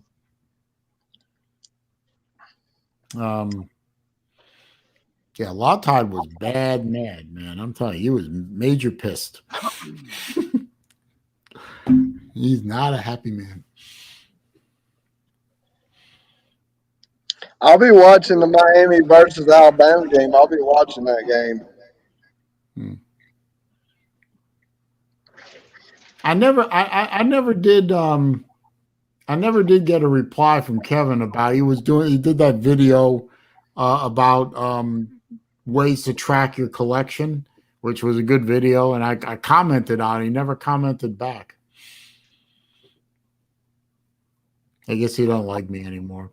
He's pissed off at me about I wouldn't make his wife a moderator, and immediately. I will get to see. I'll get to see some of the Clemson Georgia game. I'll be home sitting on a computer working photos, and probably get done right about the end of the first quarter or so of that game. But Bama and Miami are playing right in the middle of the afternoon, and I'm not going to see that except DVR because the only thing I'll know about it is hear the scores announced at the stadium because I'll be at a game. I'm still debating on whether or not I'm going to go to that game. Bowers going to Atlanta to watch Miami versus Alabama, he said. Well, the Alabama Miami game is being played in Atlanta, right? Yes, sir. Well, that's near where Slim is, so I guess that'd be an easy drive. Yeah, it's about a 6-hour drive for me. That's not too bad. No. Hey, Slim, are you going to drive down on Friday night?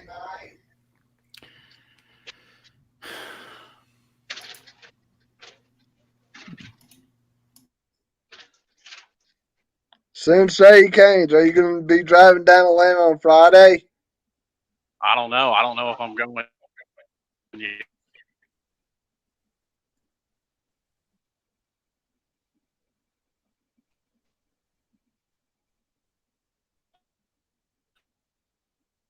You were in Oklahoma.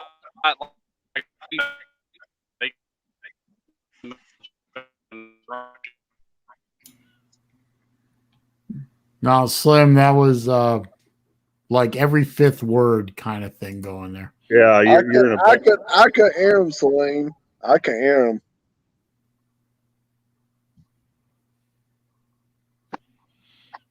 Oh well. Yeah, I didn't. He was all breaking up for me.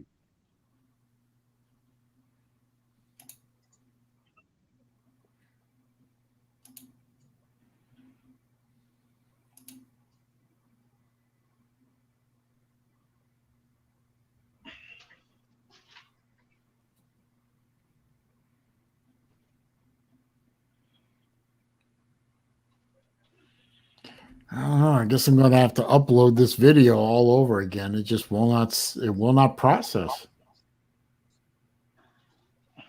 Maybe got flagged. No, it hasn't. It hasn't gotten up to the point where it could be flagged. It's stuck in processing. Maybe YouTube doesn't want to process it. Well, you know, they probably figure I'm a Trump supporter, so they're probably killing my channel off anyway. I got no comment about that. I bet you don't.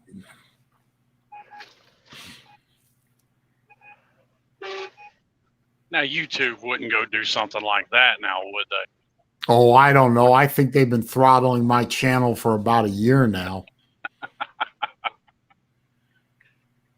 I used to get videos where I would upload where they get well over 1,000 views. I haven't cracked. Let's see. I'm actually looking at my videos now. I haven't cracked, except for one video.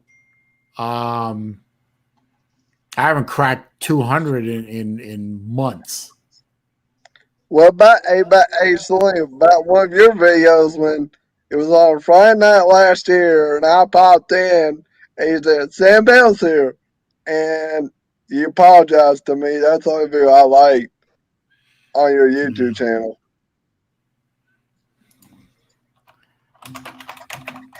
Now, why would YouTube throttle a channel with watch reviews mostly? Well, mostly because probably because all the rant videos I do, and a lot of them have a political/social component to them. So they probably figured, okay, we're going to throttle the sumbitch.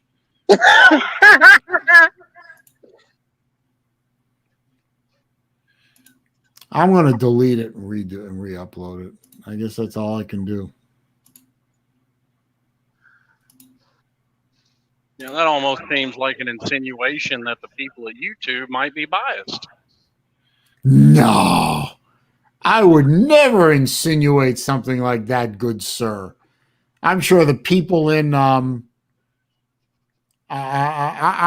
sure the people who run YouTube are fine, upstanding citizens, believers in free speech and freedom of opinion and freedom of expression and all that good, you know, normal, real America shit. They're not a bunch of Silicon Valley panty waist snowflakes who can't take a contrary opinion and without having to have hot chocolate and crayons and go cry into their pillows and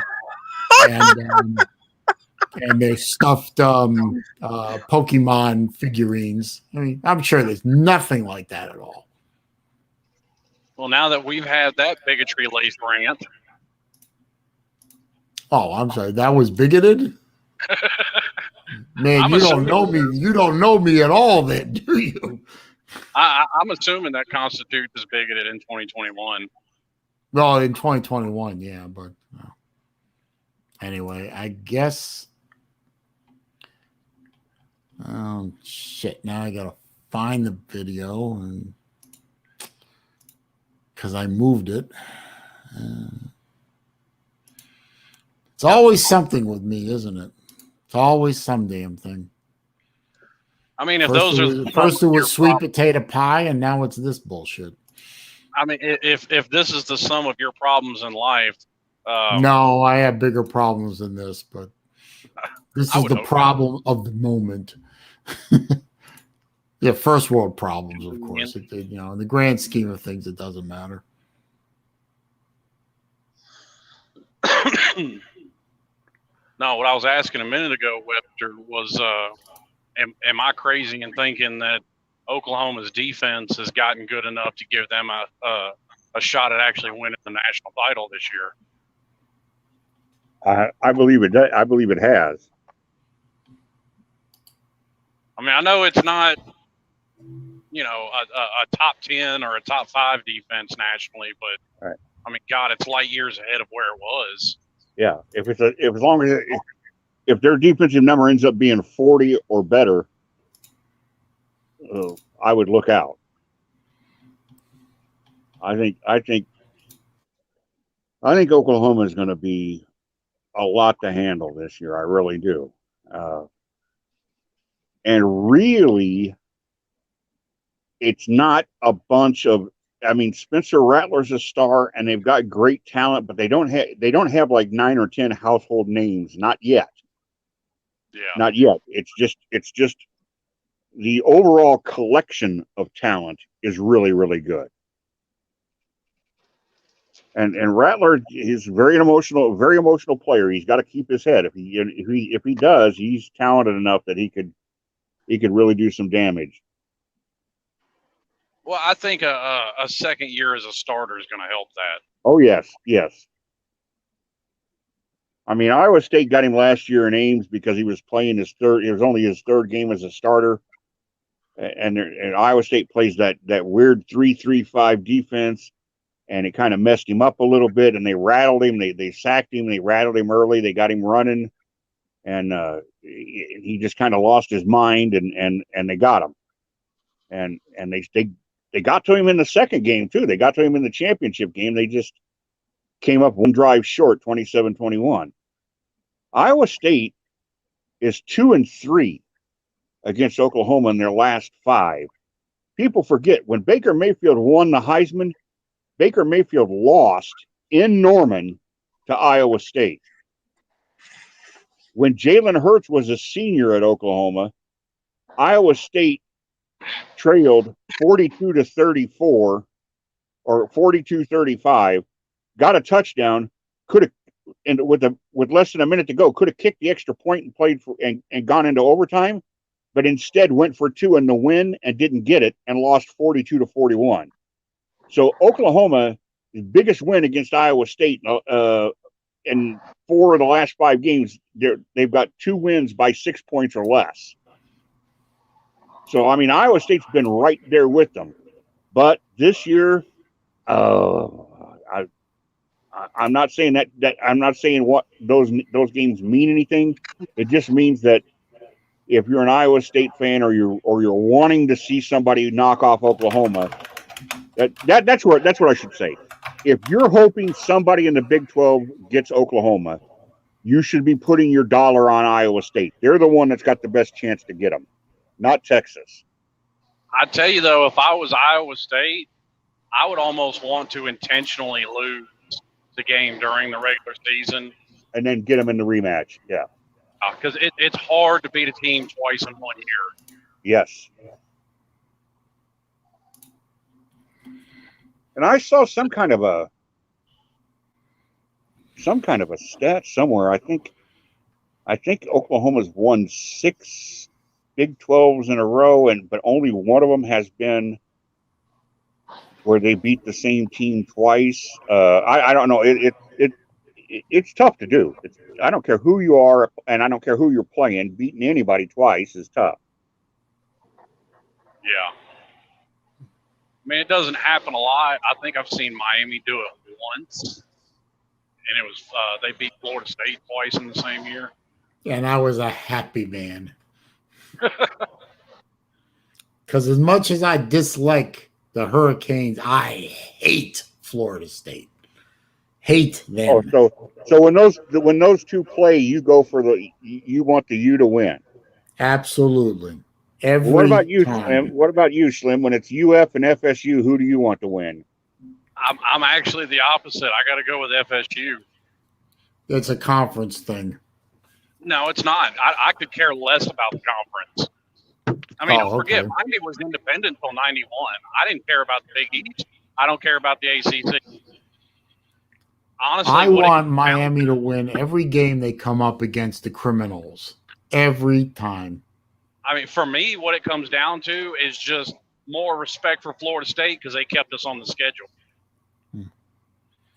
Here we go. You know, I'm not playing that old song again. I'm not going there.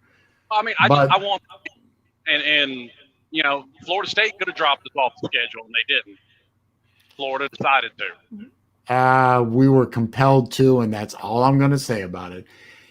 It's a similar situation for me with Florida State versus Miami, as it is with Uncle Lou and South Carolina. I mean, he's said multiple times the team he hates the most in college football is South Carolina because he lives on the border. He has to hear about that shit all the time, right? Well, I grew up around a ton of Florida State fans and a ton of Florida State alum, not to mention my uncle and his two kids, my cousins, they both went to Florida State, but my uncle is a Florida State fan, so I hear it all the time. So, you know, that's where my intense hatred of Florida State comes from. It's just tired of hearing about it, so whenever they get put down, it makes me feel good. And my uncle's kind of an asshole anyway, so you know. If they ever renew the yearly rivalry, you can sleep soundly knowing I'll hate them both equally. Oh, okay. That'll make me feel better. I'm sure it would. The only tenuous, razor thin, atomic particle thickness connections I have to Florida State is that she's not a girl anymore. She's probably close to 30, but the daughter of a family that I attend church with went to Florida State, got a degree and then a master's degree in French language. And she now teaches French at Indiana State, which is Larry Bird's alma mater. She's a professor of French language at Indiana State. That's the only connection I have with Florida State. I have none with Florida. And the only connection I have with Miami is that I watched a future Miami Hurricane place kicker attempt and make a 57-yard field goal in high school, and that kid's name was Todd Sievert.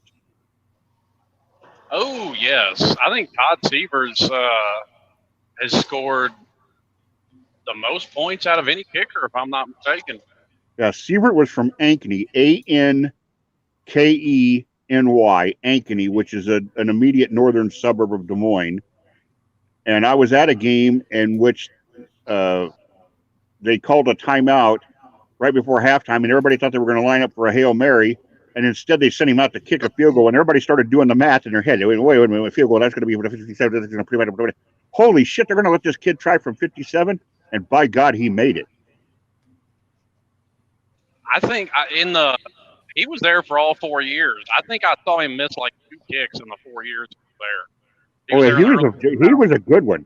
He was a good one. He's one of the better ones you guys had. Todd Sievert, Sievert. Yeah, he was there in the early 2000s. He got him a national championship ring. Oh yes, yep.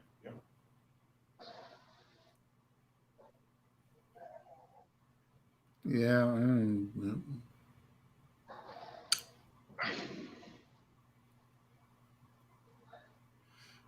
Where's the Florida? I don't know how the hell this year. I don't know how the hell a place kicker from a town of 60,000 in the middle of Iowa is even noticed by Miami. I mean, maybe he was at a camp somewhere and they saw him. You know, that had to be what it was. That's like asking how did they find Cortez Kennedy? Right. Yeah. I mean, yeah, they had. You know, he had to have been at a camp and somebody saw him, or you know. Well, our current kicker is from Fort Payne, Alabama. I've been to Fort Payne, Alabama. That's where a lot of my old in-laws, my ex-in-laws, live in Fort Payne, Alabama. There's nothing in Fort Payne, Alabama, except a sock factory and a garbage truck factory. But they found a kicker out of Fort Payne, Alabama. Right, took him right out from under Saban's nose. I mean, the town Cortez Kennedy's from in Arkansas. I mean, their population's under 500 people. Mm-hmm. I mean, I just drove through it earlier this week. Now, Ballard said he had to go to the store. He's not going to work. He said he'd be back. How does Nick Saban steal Josh Jacobs literally from Norman, Oklahoma, literally right out from underneath Oklahoma? How does he go into Texas and take a two 5-star offensive linemen, 2 top 10 offensive linemen, who are the sons of a Texas all Big 12 offensive linemen who are playing in Austin, and he grabs them? How does he get Devontae Smith 10 miles from Baton Rouge? Probably because he can say to him, I have all these rings. You'll be on TV every weekend, and you're probably going to go play for the national championship, and your no fun league draft stock just went up by playing for me. I can give you a really good answer to that. The same exact way Miami went and pulled Ed Reed out of Baton Rouge, the same way that Miami went and pulled Clinton Portis out of Gainesville High School. That one hurt. I remember that one. That one hurt. Well, they weren't even there to look at Clinton Portis. They were there looking at the quarterback, I think. The new 90-second recruiting video Alabama has out says that under Nick Saban, Alabama's NFL draft selections and free agents have earned a combined $1.2 billion. Okay, yeah, that makes me want to go to Tuscaloosa.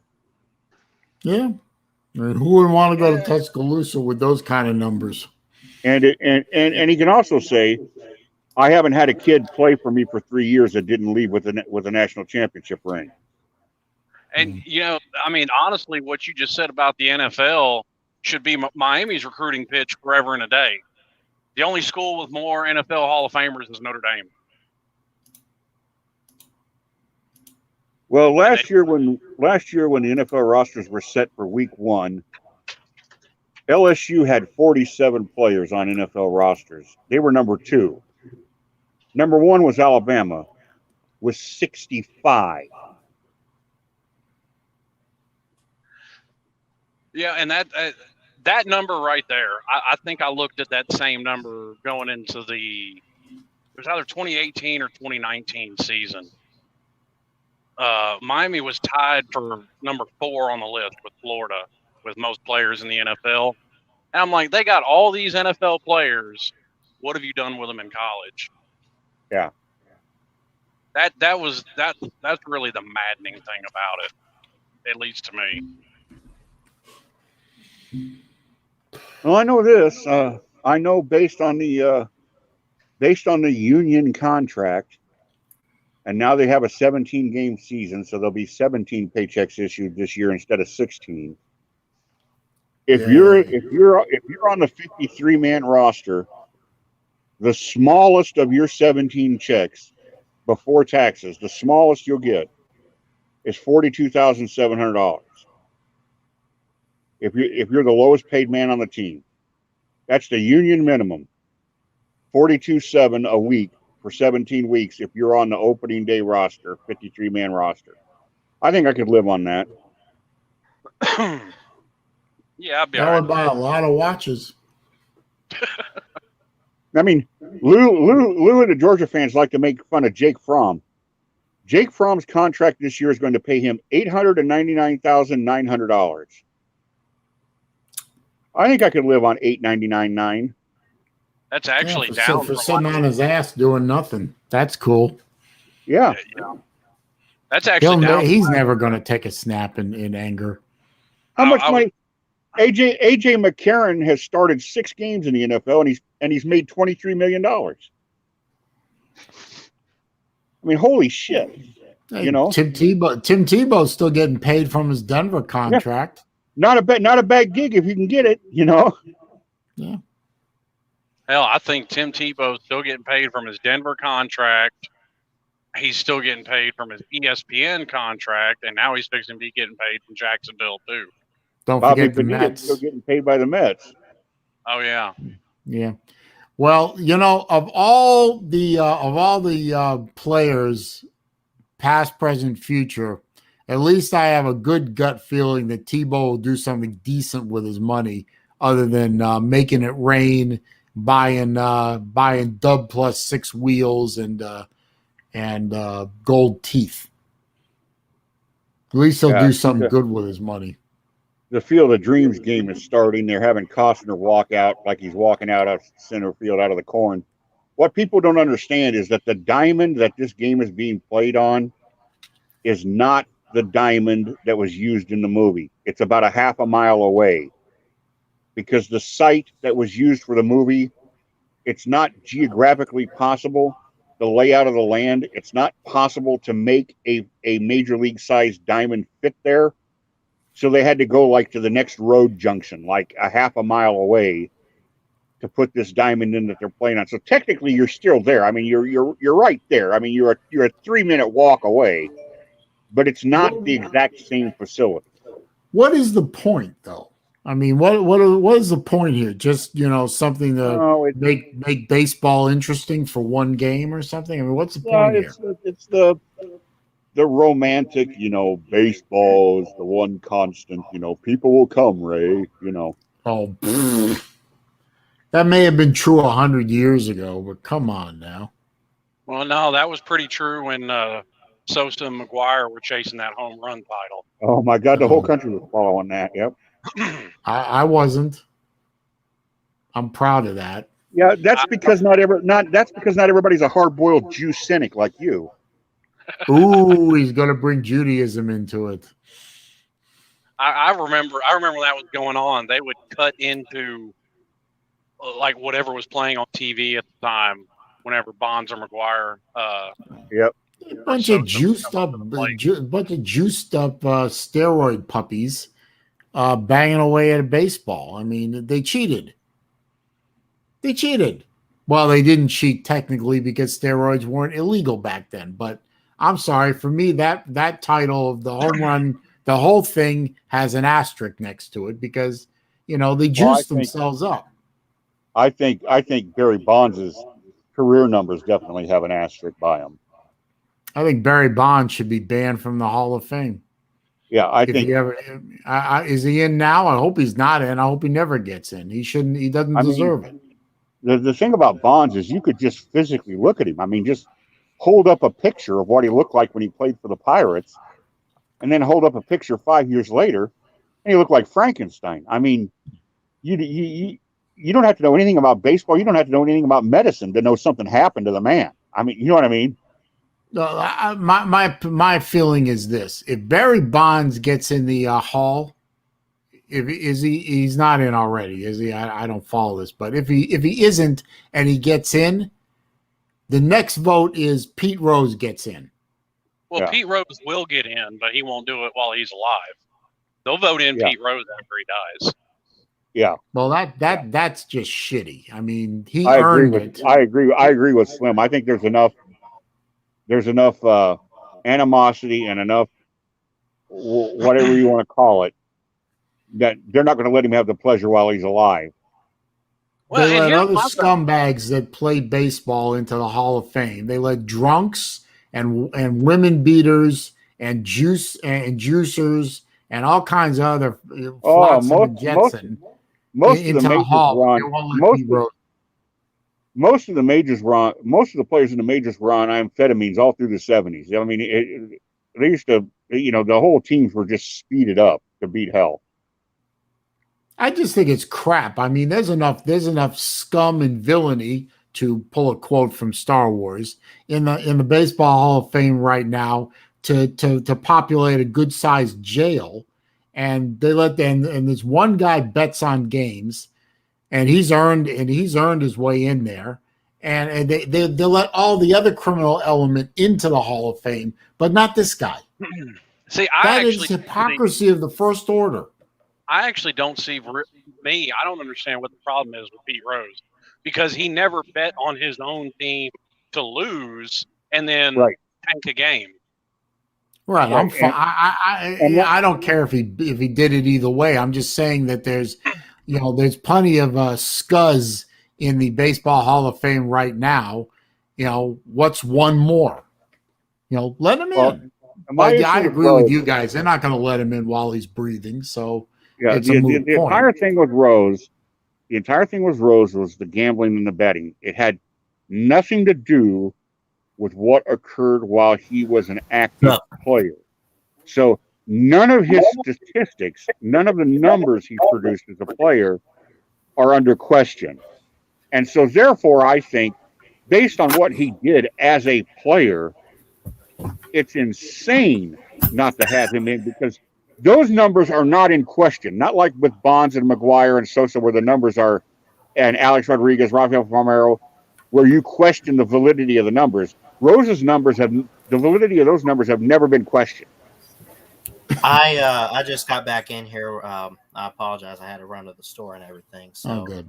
I don't even know what y'all are talking about. But there's also people that are in the Hall of Fame that, I mean, let's be honest, as nice as Derek Jeter is, he doesn't have outstanding numbers. No. And Cardinal Tom in the comment section says that that Rose bet against his own team. No, it's well established that he didn't do that. He bet on baseball. He didn't bet on his team to lose. Yeah, and like you said, none of it. It was all when he was a manager, so it's not like he could influence it in any way. Yeah, I mean, the manager doesn't throw the ball. The manager doesn't catch the ball. The manager doesn't hit the ball. The manager sits in the dugout and says, okay, you go here, and I'm going to spit tobacco over here. Right. I mean, if anything, doing it while you're a manager, at the very least, gives you an incentive to do your job to the best of your ability. I'm pleased to say that I got to see, I don't know, probably 15, 20 games, both with the Reds and the Phillies, while Pete Rose was an active player. So it was my pleasure. I can say, I can tell the next generation, I saw the man play, and he was great. He needs to be in the Hall of Fame. End of story. Yeah. If guys who beat their wives and were drunk on the field can be in the Hall of Fame, then Pete Rose can be in the Hall of Fame. Yeah. But what's worse, gambling on baseball or beating up your wife? I'm going to go with beating up the wife. Right. Yeah, but that's just me. I'm just one old cranky Jew. I mean, I saw, as far as I have been lucky to be in the stadium when two historical things happened, or two at the time they were historical. And that is in 98 during the McGuire-Sosa chase. McGuire he was already at 60. He'd already hit his 60th. In fact, he had already hit his 61st. Right. And the Cubs were playing the Brewers, and I was in Wrigley when Sosa hit number 60. Now, he didn't catch McGuire, and he didn't even tie him. He went from 59 to 60. But I was there, and I remember telling my cousins, we were all sitting there, and we were just hugging each other, jumping up and down, and I said, we're never going to forget. We were in the stadium and watched a man hit his 60th home run. We're never going to forget this. But probably the moment that is the most impactful happened for a team I absolutely hate, the Cardinals. All the altar boys in our parish would go down. The parish would take a collection, and the altar boys got to go to a Cardinal game a year. We'd get a bus and we'd go down, and we just happened to be in Busch Stadium on August 13th, 1979, when number 20, Lou Brock, got his 3,000th career hit. So I was there when a man got his 3,000th, and it was crazy because as much as I hated the Cardinals, I always had mad respect for Lou Brock. And just by dumb, stupid chance, that was the game that the Altar Boys were there. We just kind of stumbled into it. And hey, here's the problem with your line of thinking with the Hall of Fame, though. If you take out everybody that's a bad person off of whatever field, you'll have nobody in any Hall of Fame. Oh yeah, yep. I mean, I guarantee you can find somebody that will tell you that Babe Ruth was the biggest dickhead he's ever met. Or he was a drunk, womanizer. Yeah. That's what I'm saying. He's in the Hall of Fame. He's a horrible human being. Great player, horrible human being. Bob Feller. Most of the people that played with, or not Bob Feller, not who's the fucking the Red Sox guy, Ted Williams. Most of the people that played with Ted Williams thought he was just a fucking prick. They couldn't stand him. Right. But he was a great player, though. Cardinal Tom is talking about the integrity of the game. See, that's the thing. Stop making me laugh, sir. Yeah. That's the why integrity of baseball. Give me a fucking break. That's what they get on the field. That's like people that go to a boxing match to say that they like to watch the sport of boxing. No, you don't. You watch somebody get the fuck beat out of them. Right. That's right. Exactly. Baseball doesn't have integrity, sir. Baseball is a business. You make money. Baseball is a business. Ask the Astros. Integrity of the game. That's the funniest thing I've read all month. Speaking of that, I hate to say it, I think that'll be what's considered a major money-making sport that we'll see go away, at least in my lifetime. No, boxing. Sad. I think boxing will go away because MMA is a hell of a lot more entertaining.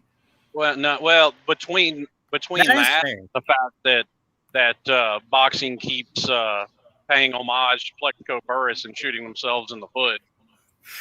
Yeah. Good line. I like that. Oh, they do. I mean, I'm as hardcore of a boxing fan as you'll find, and I'm almost to the point I can't stand it anymore. I haven't really watched boxing in, it seems like forever and a day, I'm telling you. It just... This is interesting. I wonder where the hell these are coming from. The flyby at the Field of Dreams is A10 Warthogs, and there are none of those stationed anywhere near Dyersville, Iowa. So I'm wondering where these guys had to fly in from. Yeah. I love the A10. I think that's the most fantastic airplane going right now. Yeah, because Des Moines has F-16s and Sioux City has B-1 bombers, but they don't have A-10s. So I wonder where these guys came from. I could probably look it up. Hang on. Probably national. You think it's Air National Guard? I'm looking at I'm trying to find the insignia on the plane right now. What do you guys think in all of sports with everything we see as far as like, and I use this term lightly, I'm kind of putting air quotes, cheating. Like, what do you guys think is the one that pisses you off the most? Like, with baseball, it's sign stealing. Of course, we've all, seen plenty of stories and heard stories about like, drugs and Arizona, what? A-10 demo team is based out of Davis Mothman Air Base in Arizona, if that's where they're from. Wait, hang on. I got a better link here. Hang on. Current A-10 squadrons: Korea, Louisiana, Moody in Georgia. There used to be one right up the road from you at McDill. Yeah, there used to be. Pennsylvania, Baltimore? Really? Michigan? Well, this could be Arkansas. There you go. Idaho, Mizzou, Arizona, Nellis. That's it. They could have. There's one in Missouri. Yeah. Wait a minute. Hang on. Oh my God. They could have just flown up from there. Strikes in baseball, PEDs, and sports. Fort Wayne, Indiana. Gosh. Arkansas, Idaho, Missouri, Whitman Air Force Base, Missouri. That's where the B2 42nd Fighter Wing. That's where the B2s are based, Whiteman. That's southeast of Kansas City. I guarantee you that's where these planes came from. Yeah, tail code is KC. Guarantee you. That's Screw where they them came Red Sox. We from. beat It'd only be an hour flight from there. Yeah, that'd be an easy flight for an A-10. Right. I just thought it was unusual. I knew they would do a flyby, and I just wondered what they would use. And when I saw A-10s, you don't see, you see F-15s, F-18. You know what I mean? You just don't see A-10s very often. And when it was when those four came over, I thought, whoa, this is unusual. Hey, Celine, this guy Cardinal Tom don't know us. He said that we're a bunch of safe space leftists. He said y'all are leftists. Right, Cardinal Tom. You ain't met me before. You ain't really followed me before, have you? Y'all are safe space leftists who think people shouldn't be held accountable for their actions. He sure as hell don't know. Carry the hell on. Are you out of your ever-loving mind? No, I just don't care about gambling because gambling's legal, so I don't care. I am the great purveyor of personal responsibility, sir.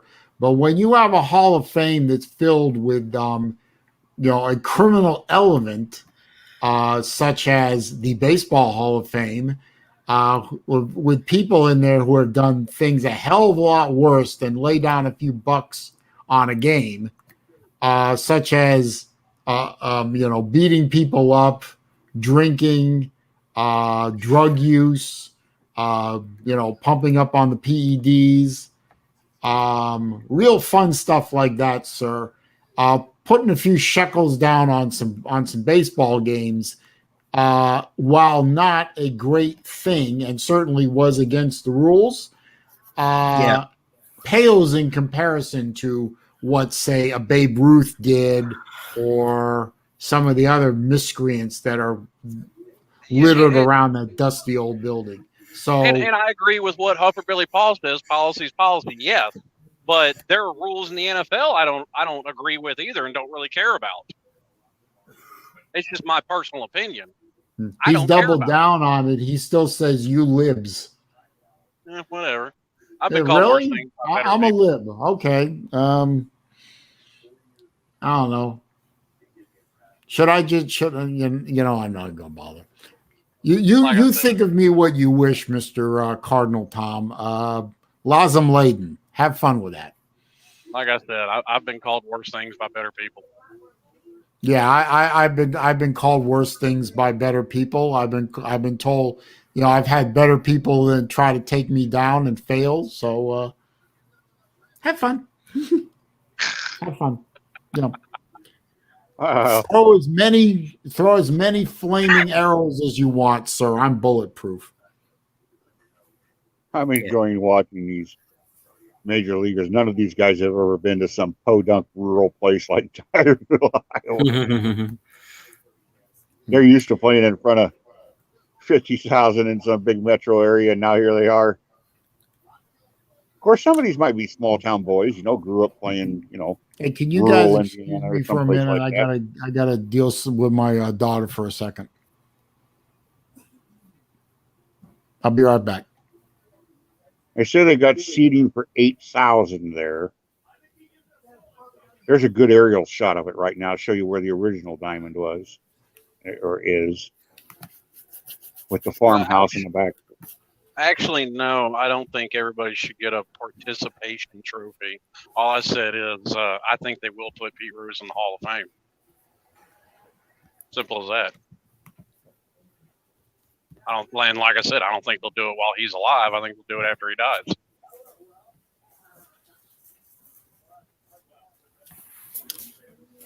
Yeah. The White Sox are wearing their 1919 uniforms, the same the same uniforms they wore in the movie Field of Dreams. If you watched that. Now, what question were you trying to ask a minute ago, Ballard? No, I can't even remember. Well, outstanding. I think it was something along the lines of which sport's worse with all the shit going on. Oh, yeah. Something like, yeah,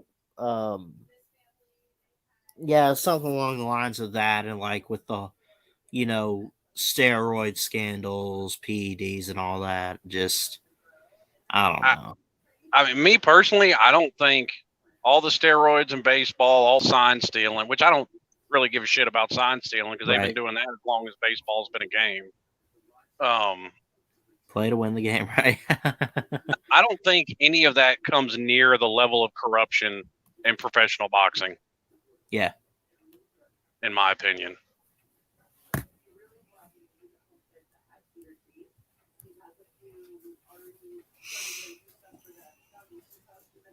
And I mean, it's literally gotten to the point where you see some of the scorecards come down from these judges. And I mean, these people got to be on crack to come up with the scores they're coming up with. Mm-hmm. Like, I'll give you a perfect example. Manny Pacquiao fought Jeff Horn in Australia. Oh, yeah. Manny Pacquiao landed 126 more punches in that fight than Jeff Horn did. Manny Pacquiao lost that fight on the card. Right. Yeah, he got screwed in that fight. Terribly. Pacquiao's fight with Timothy Bradley. I mean, the look on Timothy Bradley's face when they said he won tells you all you need to know. Even he thought he lost that fight.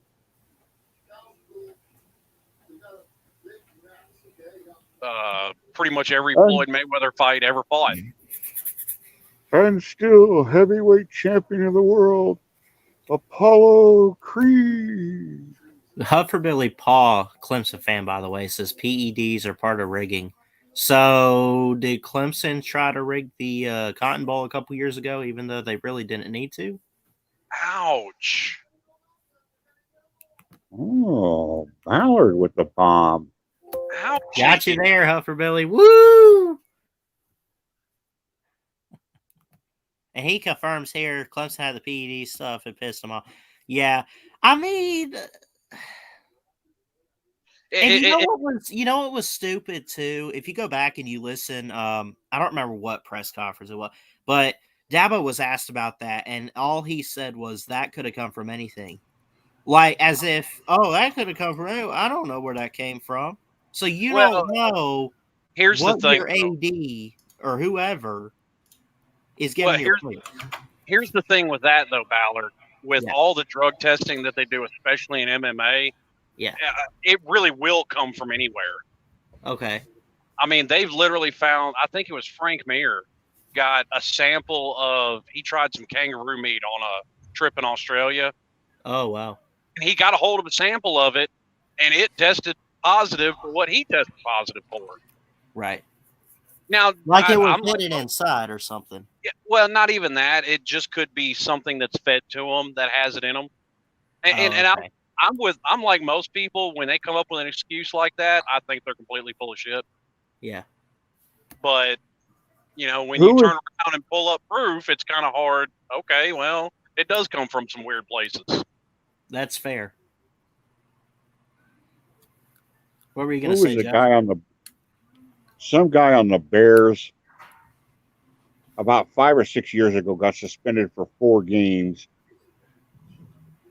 He's because during the preseason, before the preseason started, he was with his wife and his kids on a vacation in Italy. I think they were in Rome or Venice or someplace. And he got a cough, so he bought some it wasn't even a prescription drug. It was an over-the-counter antihistamine or something that's not sold in the United States. It's only it was like an Italian brand or whatever. But it had something in it. That's what they traced it back to. I mean, how the hell is he trying to, affect his performance in an NFL game when he's taking an anti-cough thing, a month before the season starts that he bought over the counter at a pharmacy in fucking Italy? I mean, you know what I mean? Some of this stuff is ridiculous. Isn't that what happened to? I'm back. Isn't that what happened to Will Greer in his freshman year? He was taking West Virginia.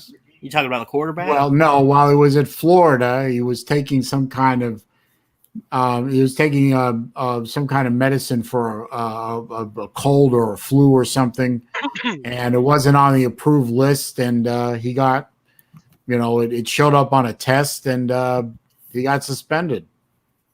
Yeah, and some of those approved lists are dumb. Like if you look at the approved list for the Olympics, Advil isn't on it.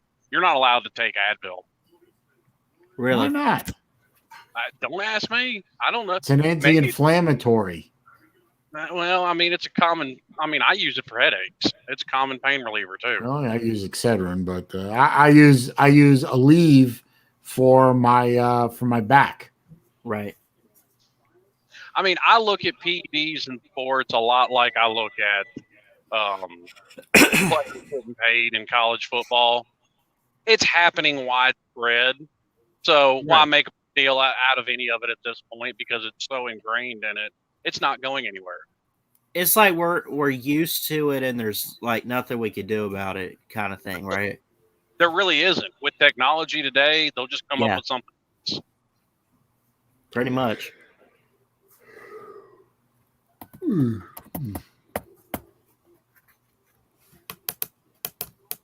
Mm-hmm.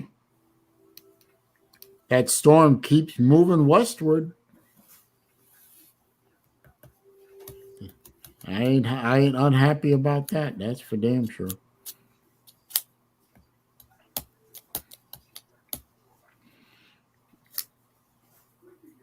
Yeah, and then they take things on and off the approved list. Like at one point,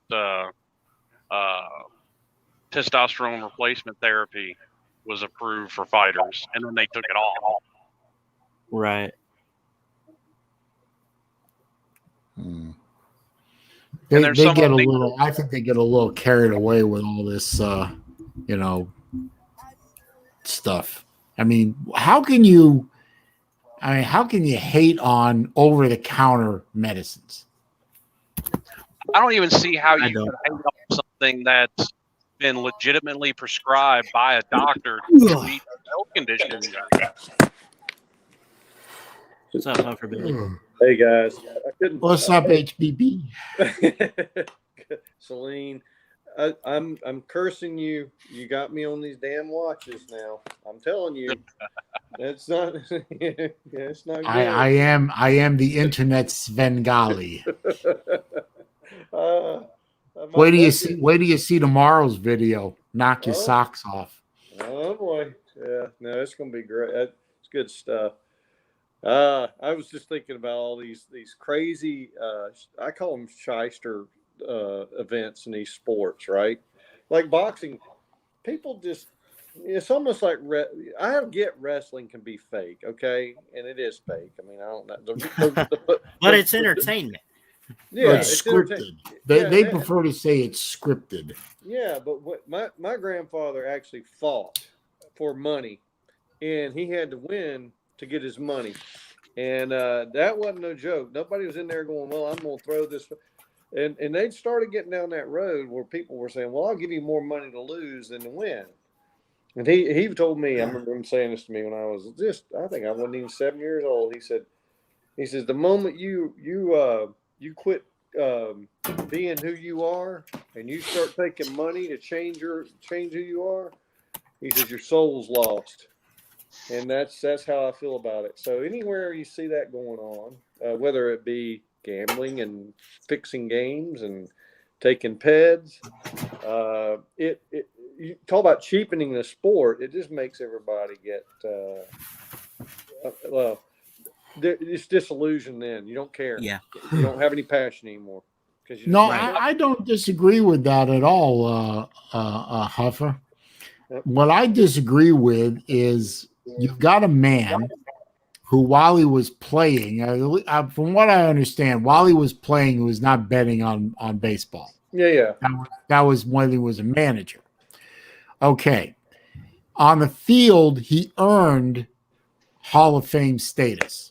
Right. Now, as a manager, yes, he broke the rule of gambling on sports gambling while he's managing, blah, blah, blah, blue.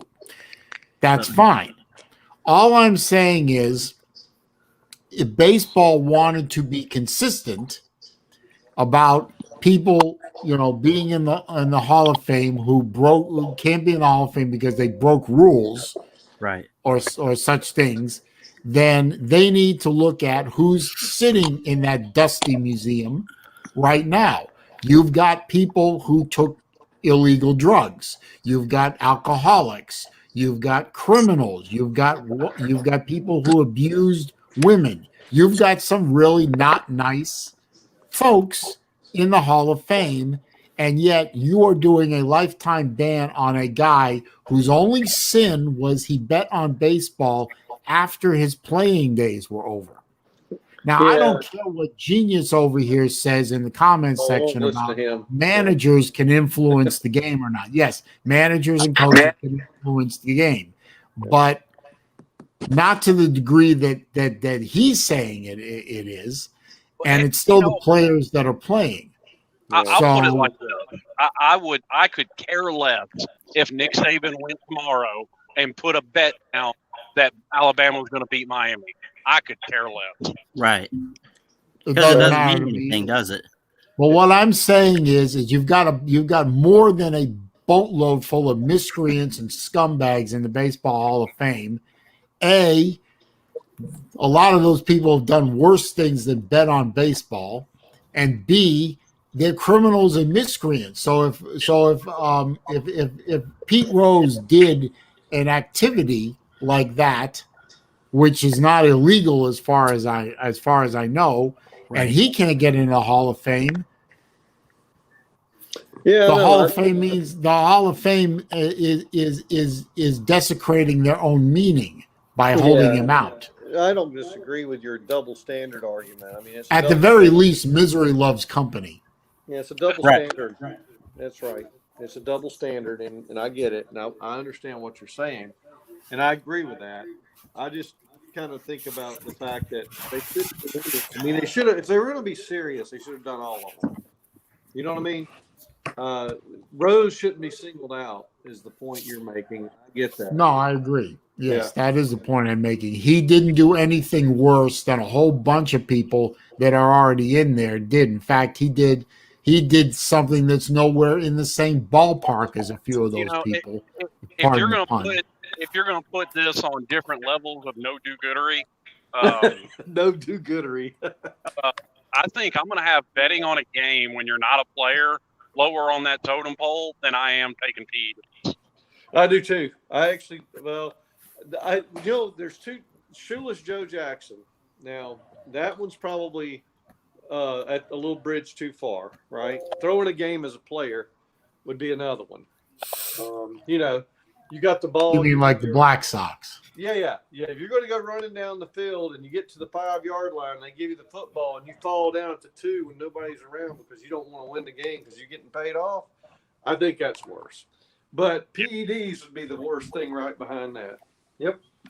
Yeah. I mean, I would agree with you. And like I said, to me, putting a bet on the game, I just don't really care. In my opinion, there's nothing wrong with it. Yeah. I just think that the hypocrisy of this whole thing just screams at me, and I really hate hypocrisy. In the end, it's baseball, it's the Hall of Fame, it's a sport I don't follow, and quite frankly, I don't care one way or the other if he ever gets in the Hall of Fame. I'm just saying keeping him out of the Hall of Fame for the sin of gambling versus letting other people in for the sins that are of much greater moral turpitude than gambling. That doesn't sit well with me. I think it's terrible, and I think the man should be let in. When did he retire? When did all this come out, and when did the lifetime ban? It was in the 80s or something? I think it's the early 90s, wasn't it? Okay, early 90s. He suffered 30 years, 40 years of this. That's enough. They let murderers out of jail for at the end of 10 years. They're going to make this guy suffer for 40? I mean, the punishment don't even come close to fitting the crime. Right. Oh, he bet on baseball. Well, he suffered the humiliation of that for 30 odd years, maybe more. I think that's enough. I could see it if he was still a player and could actually influence the game directly. Right. I'm looking this up. Did O.J. Simpson get into the Hall of Fame? I think he's in the College Football Hall of Fame, I think. I think he also still has his Heisman title. Uh-huh. You know, I mean, the man killed 2 people in cold blood. At the very least, the Heisman committee should rescind the title. Yep. If the they rescinded Reggie Bush's title for a hell of a lot less. Ding, ding, ding. Excuse me, Celine, but if the gloves don't fit, you must have quit, sir. Right. Well, the glove did fit, and that jury was rigged from the beginning. But Yeah. I'm not going to go down that road. We all know the man is as guilty as the day is long and the sun is bright. Yep. I agree with you on that. But that's why I brought him up, because I thought of Reggie Bush too versus O.J. Simpson, and they're telling Reggie Bush, no, you can't have the Heisman. Well, why has O.J. got it? I don't get it. Well, remember when O.J. actually did go to prison, it was for stealing back his Heisman at gunpoint from whoever he sold it to. Another reason. That's true. That's another good reason to take the damn title away from him. He held somebody up at gunpoint to take the trophy back that he sold to them legitimately. I mean, my God, sir. What is wrong with you? They probably did come looking for it, and he just like, I don't have it anymore. I sold it. Yeah. Oh God. But it's the same. It's the same point I've been trying to make. Yeah, it's hypocrisy. It is. I mean, you know, they always what is it said? Ballad, hate the sin, love the sinner, or love the sinner, hate the sin. I don't know which way is which. Love the person. Hate the sin. Yeah. Yeah. So Pete Rose has suffered more than enough recrimination since he retired for his little picadillo. It's time to drop it, and for Mr. Tom there, who says that we liberals believe in participation trophies and no one should suffer and punishment doesn't mean anything and all that other nonsense. Sir, he suffered 30-odd years of punishment by not being in the Hall of Fame. He deserved that punishment. It's now overkill. Let him in. I think you and me know a pretty far lefty that would call us anything but a lefty. What didn't Michael Jordan do? I thought Michael Jordan was a batter too, right? I mean, I remember Michael Jordan doing betting, and I just don't know. I thought Michael Jordan was doing was betting or something. I remember hearing about that. I don't think he's been I don't think he's suffered any recriminations. No, he's a degenerate gambler. I know he bet a lot on golf, but I don't even mind him betting. My point is if he's doing it when he had any effect on the game, then how's that different from Pete Rose? I mean, these are things. Yeah, it just makes me frustrated at times, you know, because it's like, oh yeah, we look the other way over here, but we crucify over there. Right. I don't get that nonsense. And if you need any confirmation that Michael Jordan's an asshole, just listen to his Hall of Fame speech. He'll That's for damn sure. That had to be one of the most self-aggrandizing speeches I've heard from somebody who didn't have an R or a D next to his name. Hey, Michael Jordan loved him for Michael Jordan. Oh, Michael Jordan is Michael Jordan's #1 fan and it ain't even close. Yeah. You know, they use the old saying, love thy neighbor as thyself. Well, if Michael Jordan did that, man, he'd be stooping his neighbor. And I'll give him all the credit in the world. He's the greatest basketball player ever. Yes. But Magic Johnson and the Lakers handed him his ass until he got Scottie Pippen. Yeah. I was a big Johnson. I still say Larry Bird's the greatest player ever, but nobody I'm believes a me. big fan of both Magic and Larry. And Lou Alcindor, as much as sometimes he's controversial, man, he was good as hell. But I like all those guys back in the day, right? And then Michael was great. I mean, he's I think he's probably the best all around player. It's just because he lasted longer than Larry and did things. If Len Bias hadn't died, Larry Bird would have had a 20-year career. That's a true statement. And when that happened, I cried like a baby because I'm a big Celtics fan, and I've been that way all my life. I don't know why. I was born in Boston. I had no choice. Jesus, I mean, I was born in South Carolina, and I was a Celtics fan and a Bruins fan. Yeah, I love my Bruins. I love my Bruins. Yes, sir. When they traded Bobby Orr to Chicago to finish out his career, I wanted to drive up to Boston with my father and find Sinden and kill him. Beat the hell out of him. I wanted to kill him. My father, who is not a big sports guy, loved the Boston Bruins. He's the only team he ever really followed. And when they traded Orr, he went ballistic. Yeah. Oh, I bet. It's horrible, man. It's horrible when the people do nonsense like that. It's a bad day. But we persevere with all the bad decisions in our teams and hope they don't lose their way, because this is the problem. The NBA's lost its way. It's really lost its way. The NBA lost their way decades ago. The NBA is unwatchable.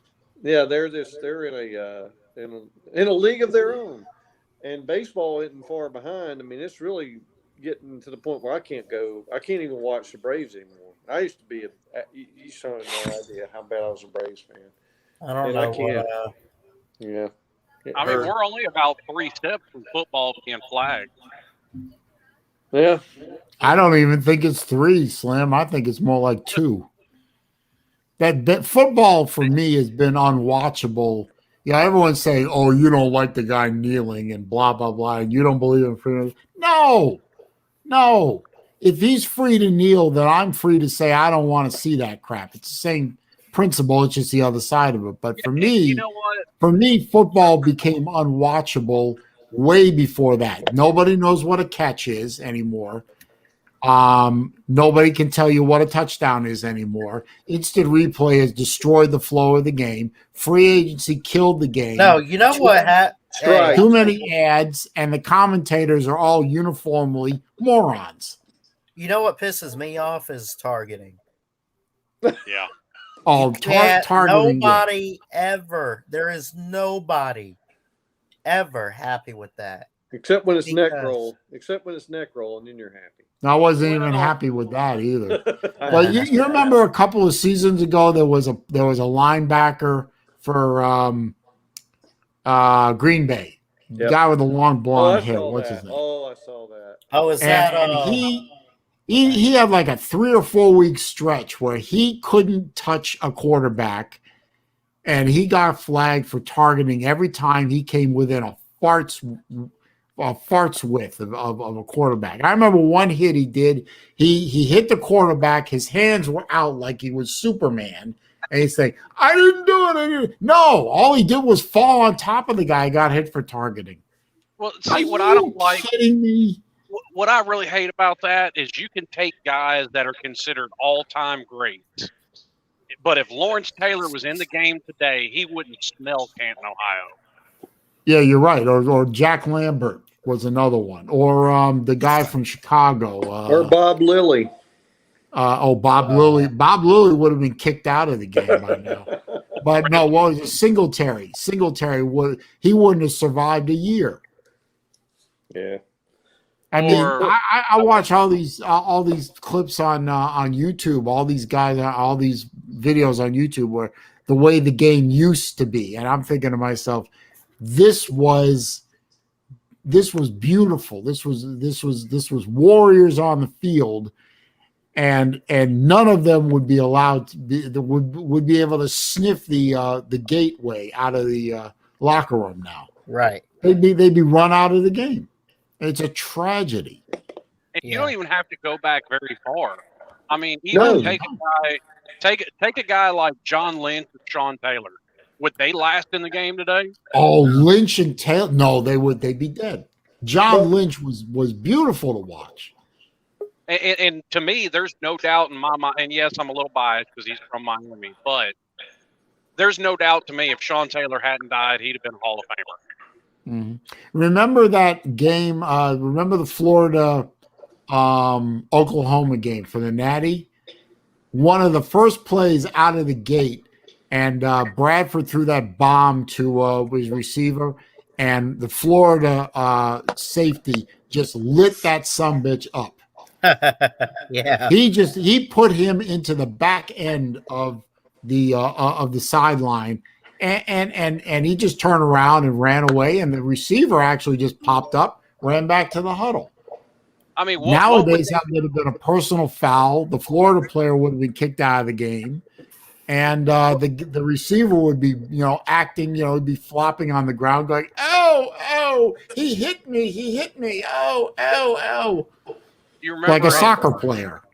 You remember in 2001? What do you think the reaction would be today? Tampa was playing St. Louis, and Warren Sapp got a hold of Marshall Faulk by his throat, picked him up, and put him down. I remember that. Yep. He's savage. He just basically took control. He said, "You're done." Yeah. Now if you breathe on the guy too hard, you get flagged for a 15-yard penalty. Remember Ray Lewis? And we're two steps away from flag football. Yeah, I know. We're 3 steps away from the NFL disappearing completely. Ray Lewis is another one. He's recent. Oh, Ray Lewis wouldn't survive in today's game. There's no way. What are you doing, Ballard? And I actually we were saying this earlier. I don't know if you heard it, Puffer Billy, but I think in my lifetime we'll probably see professional boxing this year. Yeah. I don't doubt that. I gotta at least end the stream, but if y'all want to keep talking in the back room or whatever you can. No, I gotta go. We're good, man. I gotta go finish Ballard, making dinner, Ballard, so I'm gonna Ballard, drop out. At some point, give me a ring, man. Yeah, we're good. Seriously. Yeah, I got you, Uncle Billy. Yeah, I mean, I just a lot, just something I will observe. I've observed something, and I think it could be helpful. Hopefully, it's helpful, but it's not. I'm not junking on anybody or anything. All right, man. We'll talk. Yep. Later. See you guys. Bye. Ballard, it was fun. Thanks for letting me on again. Yep. I always have fun on these streams, believe it or not. Oh, hey, you're always welcome, man. Thanks. Good evening, gentlemen. Yep. See ya. Have a good one. You too. Thanks, Celine. Oh, what a good show. I was gone for a little bit. Again, had to run to the store. Probably took 20 minutes of my time. I don't know. But I love you guys. I'm going to get out of here. Catch some NFL tonight. Who we have? The Eagles and the Steelers, I believe. Jalen Hurts on the field. And then I think the Patriots. Could we see Mac Jones get some action? You hope. I think a lot of people want to see Mac Jones, but I think it's going to start out being Cam Newton. Now, we got these games both going on right now. New England, Washington, and Pittsburgh and Philadelphia. But I'm going to jump out of here, have dinner with the family, and just hang out for the rest of the night. I love you guys. Keep your head up. Jesus loves you. Remember that. God bless. And as always, roll tide. Woo! Love y'all.